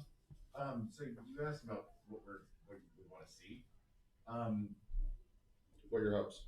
I actually am hoping that we find a good couple of authors who are willing to put in a lot of writing, because I'm hoping this will be the year that we get Greyhawk Online to actually publish a book and not just a magazine. That'd be cool. And we want to put together one of those things, kind of like we've been talking about, like, where's a good place to go, what year's a good place to put it in, stuff like that. Find something like, kind of like you were saying earlier in Real Astra, that like nobody has done anything with a Real Astra. Find an interesting place that people would like to see, and actually hopefully come up with some kind of small supplement book, and like Kickstart it or something. It's always a good idea. So hopefully. So if any of you have ideas about things you would like to see, this would be a great time to say. Yeah. But there's nothing I'd like more than to see another living campaign. Yeah. Greyhawk Reborn has a. It's they still have a going lot in of work. one place. Greyhawk Reborn has it going. Yeah. And the great thing about the people at Greyhawk Reborn is that they participate whenever we ask them. They even participated in the last fundraiser. So if you're not aware, we've had the Greyhawk Mega Stream fundraiser event for 4 straight years, and between sometime in the end of February, beginning of March. Started out with 3 streams. and we raised $1,000. The next year we had 5 streams, we raised $2,000. The year after that, we had 7 streams over 2 days, and we thought we'll double raise for. We raised $10,000. This year we had 11 streams, and goal was we raised $20,500. The community is very, very generous, and they participated. They ran games, in their style, and just you signed up and donated to St. Jude to play the games. So they were fantastic people at Greyhawk Reborn. So they have done it. I don't see why not that we've put the suggestion out there that other regions try and get their groups back together and just, see if you can get it going again. I don't see why that can't happen. I think for it to really work, it has to be supported by WotC. Yeah, and I don't know. Condoned at least. Yeah, somehow Greyhawk Reborn does it. Do they have an agreement with them, Christoph, to run it? Or They because all the stuff they produce is by fan content policy, and so everything they have is released free. Oh, that's right. Oh, that's and then they have a Patreon to support them for donations. Right. Okay. But they put out everything Yeah. they have free, And so it's by policy. Plus, only the writer of the Exactly. adventure. Only the writer of the module runs the module Yeah, there, that's so to true. speak. That- So that yeah, was- so it becomes like home games that are organized on the larger scale, so to speak. So Right. that Yes. So, if we're on there, if we're wishing for things, Yes. Yeah, please. I would love a book with all the major cities, like the City of Pearl has online, with just the layout of the city, all the deets you need for like Harvey or like Bell, or like all the major ones that are in and around Greyhawk that you're gonna interact with. Twofer, Oneford, like, just that would be amazing. Just a book of. Agreed. that will be So fun. LinkedIn, Fire. well, Cannon Fire has all the maps in one Right. place. So you want that to basically have the descriptions and all the locations linked there beyond that. Or in a book, like Yeah. Okay. like a actual hardbound Whew. printed It's a book. good one. So a little tidbit. I'm going to be very. Or do cards in a box. I don't care. Yeah. Like, just like you flip Okay. there's a map with some details, and there's maybe an adventure or some key things in the city that you can use, like because that's always the hardest part about like I gotta fill this entire freaking city now. Yeah, that's true. It's true. and one little part of that is when I convert all the maps and start using geographical information systems, it's easy to create maps at whatever resolution and size. So you can make maps for the problem with the current map is that it's a fixed size, fixed resolution. So you can't make it into a 24 by 36 with at a certain scale, resolution, and format, so to speak. With GIS, you can change the style, the size, resolution, and that makes it much more possible to create versions for prints and for various different uses that looks different at different sizes using the same data. And that will open up for a lot on the mapping part will open up for a lot more easy to do compilations, various formats for print, for online and stuff. Yeah. But the map is great, but I need like you need a what text. the populations are, Yes, like, exactly. What's in the city, like what are the key features. Yes. Data. It needs to be fleshed out. Yeah. We have a And rich. a lot of it's there, like it's sort of there. Rich Longitalos have a lot of interesting work on population demographics and stuff like that will be kind of cool, and Excel spreadsheets and stuff that you take. If someone could take it All and in use one those place. formulas and generate various ideas, and maybe you could kind of put it in, you have one of small towns, one so, and it will generate the population and stuff. So yeah, there's a lot of interesting possibilities that opens up with today's tools to do stuff like that. Were you somewhere? Yeah, basically what would amount to a new rogues gallery. Yes. People Great would know. idea. That's what that book drew me into Greyhawk in the first place. Yeah. You'll kind of have that in my box set. Kind of for my area. Oh yeah. Oh yeah. We're gonna have a ton of NPCs. But they're not gonna be. You gotta be careful between publishing Fanon and Canon. But no, I mean, it's just as far as the wish list goes. Because that would be awesome. Having it in one place. An online rogues gallery with stat blocks for NPCs, that would be fantastic. Yeah, that would be really cool. Yeah. Are you talking about new NPCs, or are you talking about like cool stuff on all- people that we already Yeah, know? all people that we already know. I mean, and even some of the ones that people may not be aware of. Leaders, backgrounds. Yeah, and we leaders of the various knighthoods and such. All the things that these are the people that you want to be interested in. Yeah, and we produce NPCs, cool NPCs and stuff for our own home games and campaigns. Meaning, wouldn't that be awesome if there will be one place where we can share that with like stat blocks and stuff, so you can just like, I want a baron of that area. Can I? And guess what we found out in that Rick Rose discussion? They were all their home campaign characters. Yeah. They were in Free City Growth Box. Yeah. Yep. That's what they are. Like Jalarzi. Yeah, I mean, just crazy. That Jalarzi especially. Yeah. Mhm. So just wow.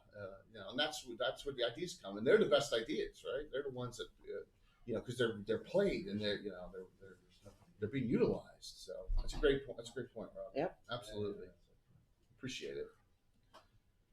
So I know we're babbling here a little bit. Wow, thank you for the interest here. We're so excited to be here and happy that there's this interest in Greyhawk. Chuck, I know you want anything to mention coming in here? I don't know. I was just coming to the discussion. Yeah. Yeah. I don't know. I just want to thank everybody for being so supportive. That's it's all anybody wants. We've been such that mega stream with that charity. What was our original goal? 7,000, I think. Well, no, I was shooting for 15. But that was it 15? Yeah, we did 10 the year before. I was shooting. Oh, 10 was when we were shooting for 7, I think. Yeah. 4. We're shooting for 4 that year. We Okay. did 10. Yeah. So that was really cool. Too. Yeah. But I don't know. I mean, I wish I could say that we're going to come out with a ton of Greyhawk stuff, but that's not going to happen. I wish it would. I get so frustrated. I'm like you guys. I'm wondering what's going to happen now. It could be great and not so great, or just like it is now. I guess I don't know. We could fuss about it for hours. I guess it wouldn't matter. Yeah. And there are feelers out there. We have talked to certain individuals, and I haven't talked to certain individuals we're supposed to. That's all I'm going to say. We'll be very nebulous on that. Okay. But no, the good guests are going to be coming still. We're going to have people we haven't had on the streams before still in discussions. We're going to still keep that coming. So really excited about looking to get you interviews with some really cool people. So you know what, Jay? Yes. You talk about all your projects has really got me down. I feel like a slouch here. You need to start blogging again. I think I'll start blogging again. Yes, wonderful. Thank you so much, Jordan. Good to know, Mike. Awesome. As of 8 a.m. today, I have started blogging again. Hey! There's a new post on Greyhawk. Awesome. So go to Greyhawk. Got a new post up. The Battle of Gator is following. It's from one of those Dragon magazines that we were talking about earlier. That got hinted. Yeah. So there you go. A whole historical account of the battle. I plan to do weekly posts probably. Not as frequent as I used to, but there you go. I'm back on the horse. The people want it, Mike. They need it. The fans demand it, Mike. Right, there you go. That's fantastic. What a wonderful. I don't think you're supposed to stay back on the horse. Yeah. all right. So I'm thinking the gentleman right. I'm sorry. What was your name? I'm JJ. JJ? Yep. I think you get you asked 2 really good questions. What do you think? Yeah. Okay. So, thank you information, and we'll have this gentleman here. We'll get you in the code, and we'll give you $25 for. I thought it was 1,000. What? Hey, you said it. You said it. He's I been know fired. this. We'll be running a charity stream for me. Oh my, yeah. I'm gonna be running something for you. All right. So, any last questions you may have? Yes, please. So if I want to run a Greyhawk game at some point in time, but sure. Obviously all the different campaigns and things like that. But at some point in time, the players I have, I'd like to take them into Greyhawk. Where do I start with finding the lore? I like to start with the lore. Okay.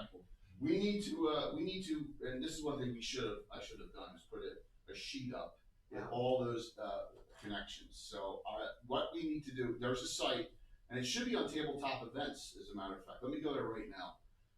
So we had on tabletop events for last year's virtual Greyhawk Con. So if we go to, it should be showing still, tabletop events. There, come on. You should be able to go to Virtual Greyhawk Con 2021, and there should be a resource page with a ton of links. All right, for Virtual Greyhawk Con 2021, it still should show, and that would be the best. I mean, literally, every single website and every single streamer at that time and blogger. Rob, is there anything? I'm not there yet. Yeah, okay. If not, send them to the Wild Coast and just start there. Oh my God, that'd be great. That's my favorite area anyway. So. Mike here wrote a set of articles on his blog introduction. Yes, the Greyhawkery. So that I have links there too. Fantastic to get an overview of Around the where front to go. page. Yeah. If I just put Greyhawk Mike blog, it'll take Greyhawkery. Greyhawkery. Yeah. And there's some write-ups that tells you the very basics and where to go, so to speak. And Cannon Fire also have articles in different areas and stuff like that. Fire will have more of the maps. Yeah, exactly, some of that. And on nmbmeyer.com you can download and get all the big maps and stuff. Detail. Yeah. And then when you're done with Greyhawk, do you like Star Wars or what? To some extent, but I don't think I will ever be done with Greyhawk, unfortunately. And there are other D&D worlds too that others want to bribe me to map. So eventually someone might bribe me enough. We'll see. Speaking of maps, yeah. Speaking of maps, yeah. People online appreciate this most, Jay. Check this out. This is for Anna.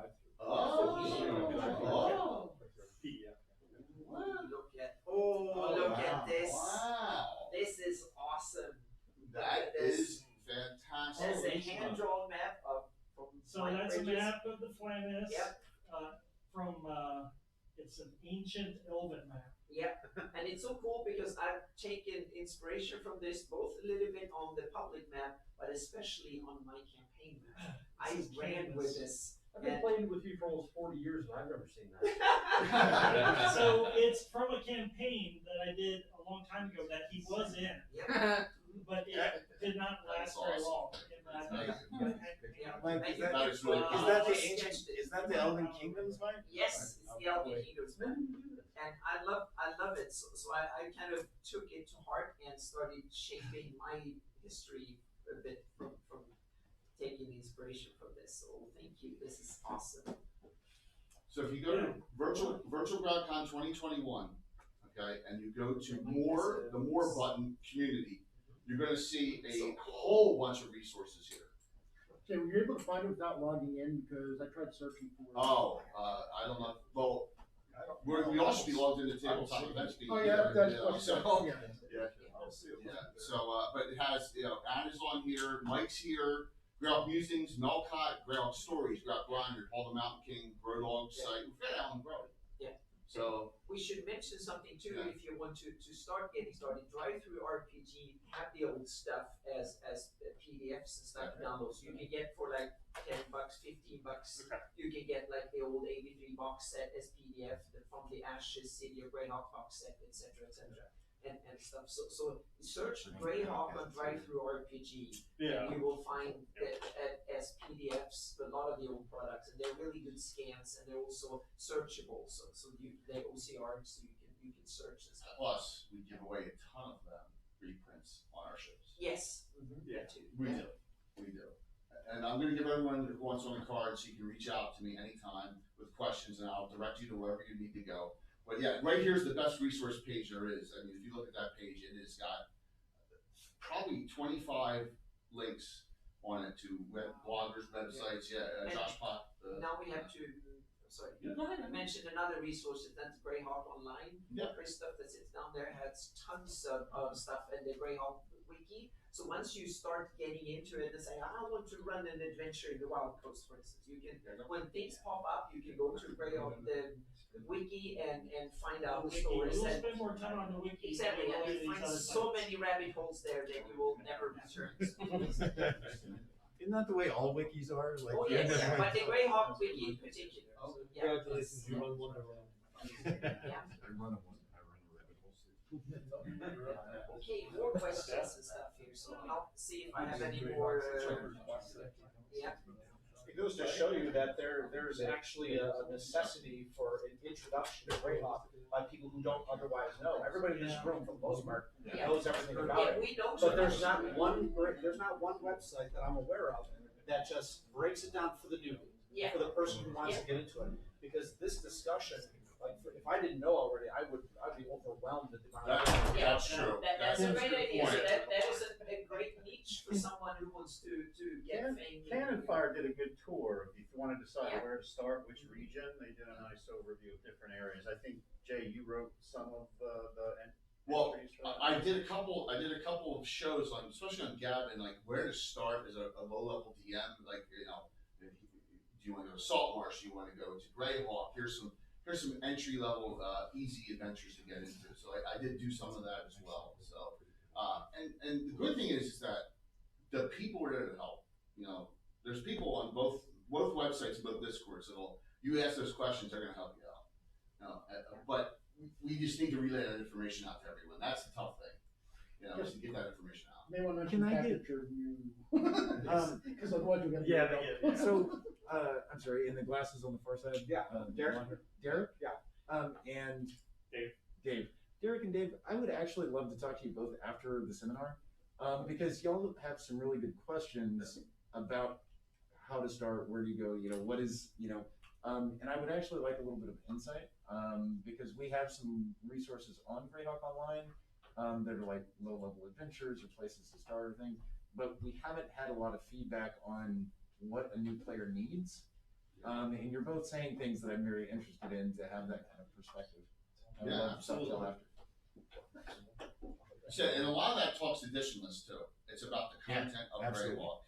So it doesn't matter, you know, we have players from 5th edition to old schoolers like myself, to Castles and Crusades players like Rob, and Pathfinder players, you know, 3.5ers. It's all over the place. Even like Rich has his own system. Yeah, exactly. Yeah. So and Amy does Hero 5th, right? Yeah, I think so. Hero Forge or whatever. Yeah, it's a Hero edition of so. Quick note. Sure. Greyhawk box set translates perfectly into Cast Crusades. Yep. Because I ran all of mine, ran all the box. I did all the cards for both box sets. All ran swimmingly. Nice. Awesome. So, It's fantastic. You play CNC regularly now? My adventure has to take from the box set. That's very cool. Now I think about it, I forgot about that. It's awesome.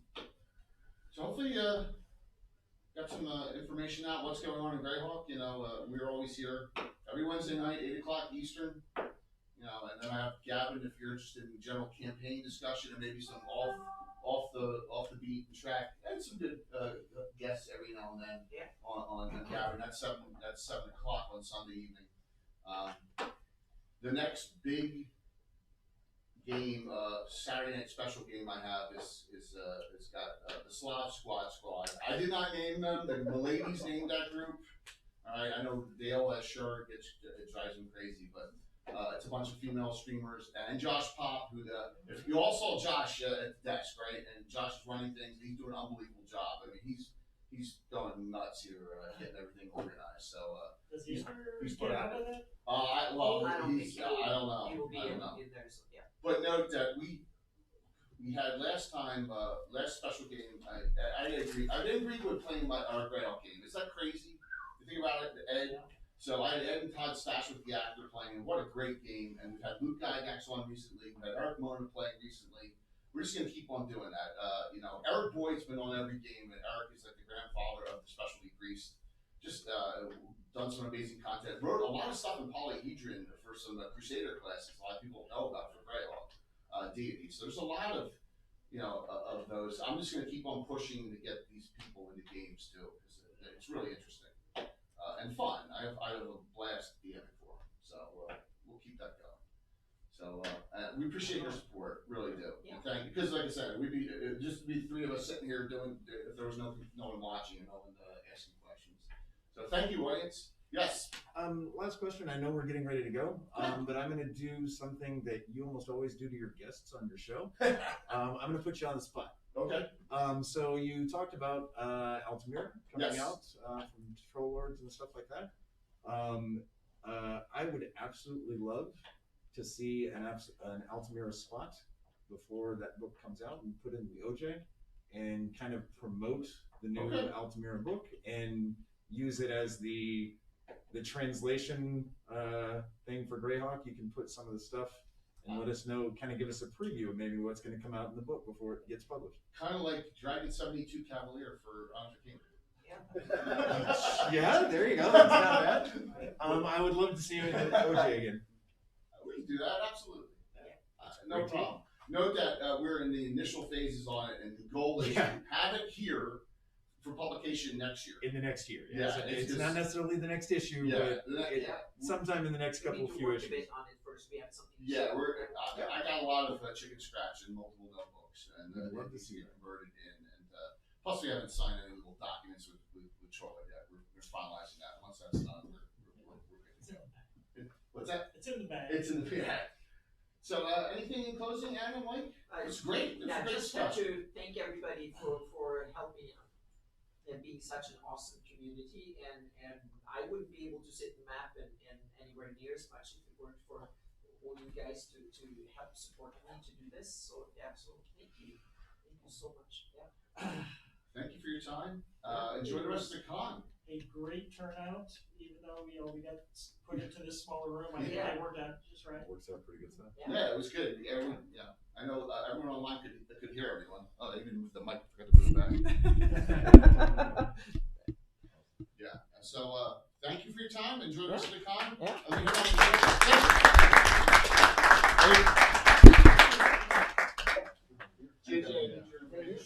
I really wish Robert and the other guy hadn't left because I wanted to talk to him about the Elven Map. He left after my seminar too. I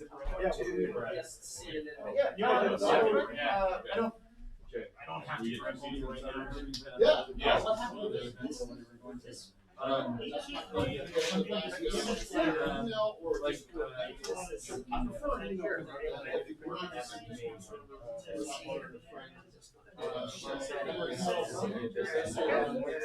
Like if you have we just gotta find out. We gotta play for it. So we can get it.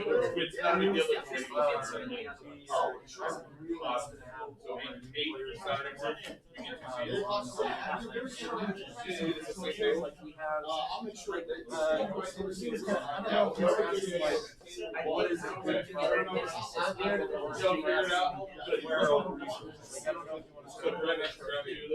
Yeah, I guess just curious. I like to usually start with lore. I usually run my own. Yeah, perfect. Oh yeah, we're like, okay, we gotta finish this.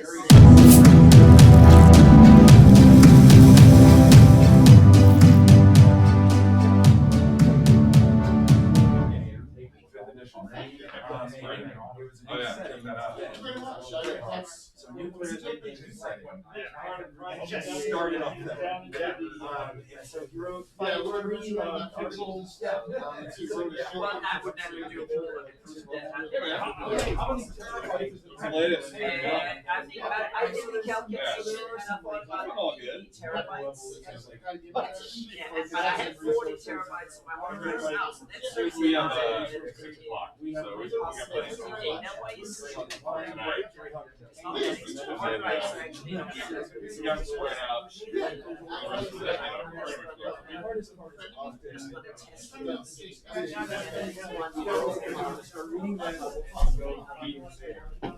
We do it like almost same. So it's like, that's a big one.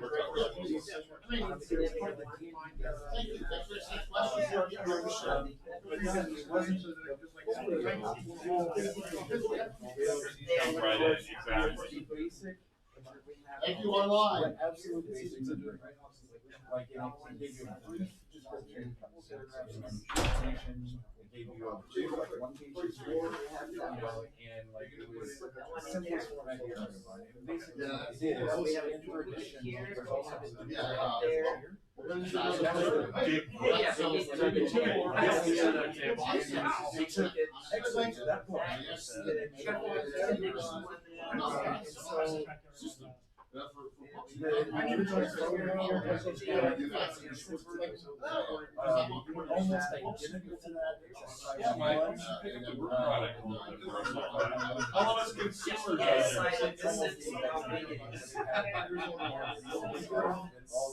All the adventures and everything. I guess I gotta get this. Yeah, that's Like a little that's like or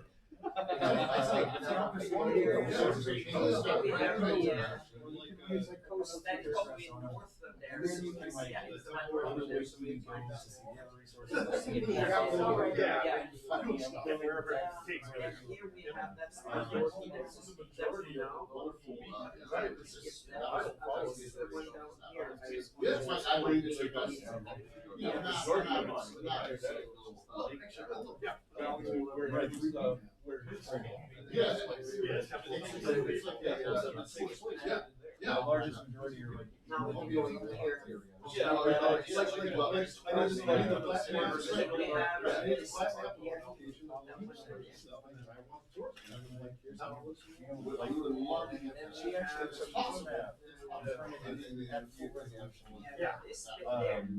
so like and this thing is I don't know if you were just in our earlier it's 16 8.5 by 11 pages or whatever. We have Sure. that's roughly everyone's like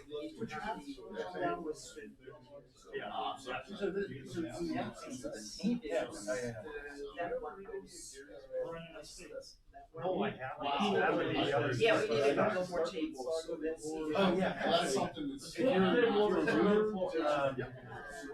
kind of go that one there. a lot of stuff in the later series, but Saga of the Old City. Probably Barbarians. I will tell you.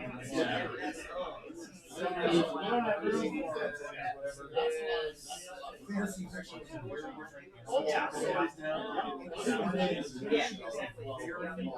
very particular writing style, and he loved archaic words, and he loved almost poetic phrases that were very complicated, and you kind of sometimes you have to read a sentence 2 or 3 times before you go and really know what he means. Okay. He's a very he's a difficult read, but will probably get you how Greyhawk is like any other. Right, that's true. That's true. Thank you. Thank you, everyone online. Really appreciate it.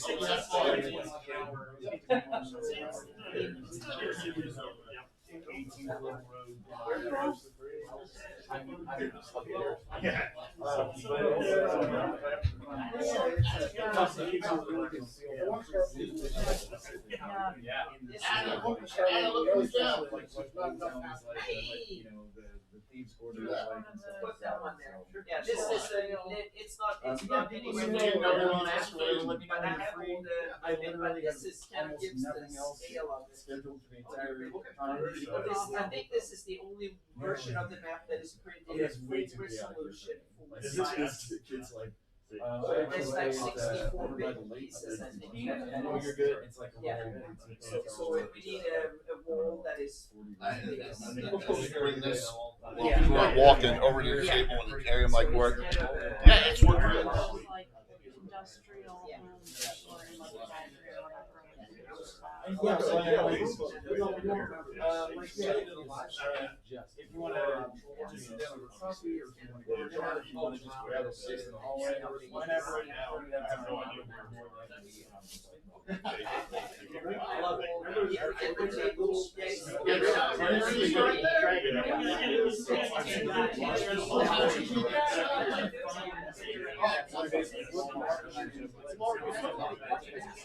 oh, you found this channel. Is it allowed online?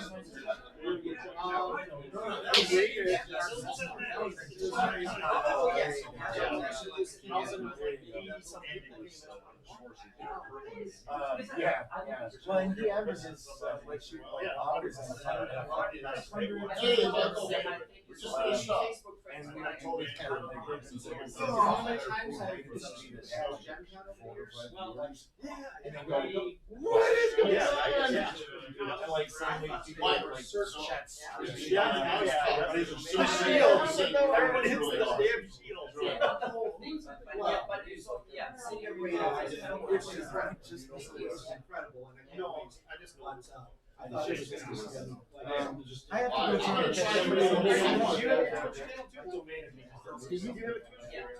to go I've actually, I've been thinking about getting that out. I've been guessing that he has a card. He has a card. I think she's. I can talk to you. I've actually.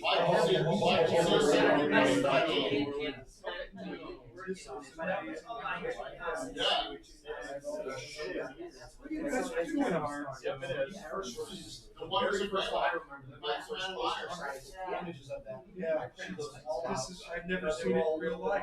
It was so fun. And I just stumbled in here. Almost. Exploration. All right, everyone, let's see if we can find someone to raid into here. Where in Sweden are you from? I'm from the western. I grew up in western Sweden, east of Gothenburg, and then I This is right here. operations Right here. This is the creator. Yes. But then I say home operations in a way because that's where I had my stuff. But I worked from military. We end up in a lot of different places. I'm not sure how to do it. I'm not sure how to do it from this pad. Oh, it's on the wall. That's what I said. I said I got a wall in the basement. You know what I'm talking about, right? Right. Yeah, it doesn't and look I like can it put that can. from the ceiling to the I'm sorry about that. Can't read into anyone. That's not capable. All right. Thank you for a great audience online. That was awesome. All right. We'll see. So tomorrow, 4 p.m. 4 p.m. Central, Fancy Mapping Show. Kate Nannemeyer and myself. Special guest Computer Rental. See you tomorrow. Have a good one, everyone. 10 years ago. I got that in one of my online purchases.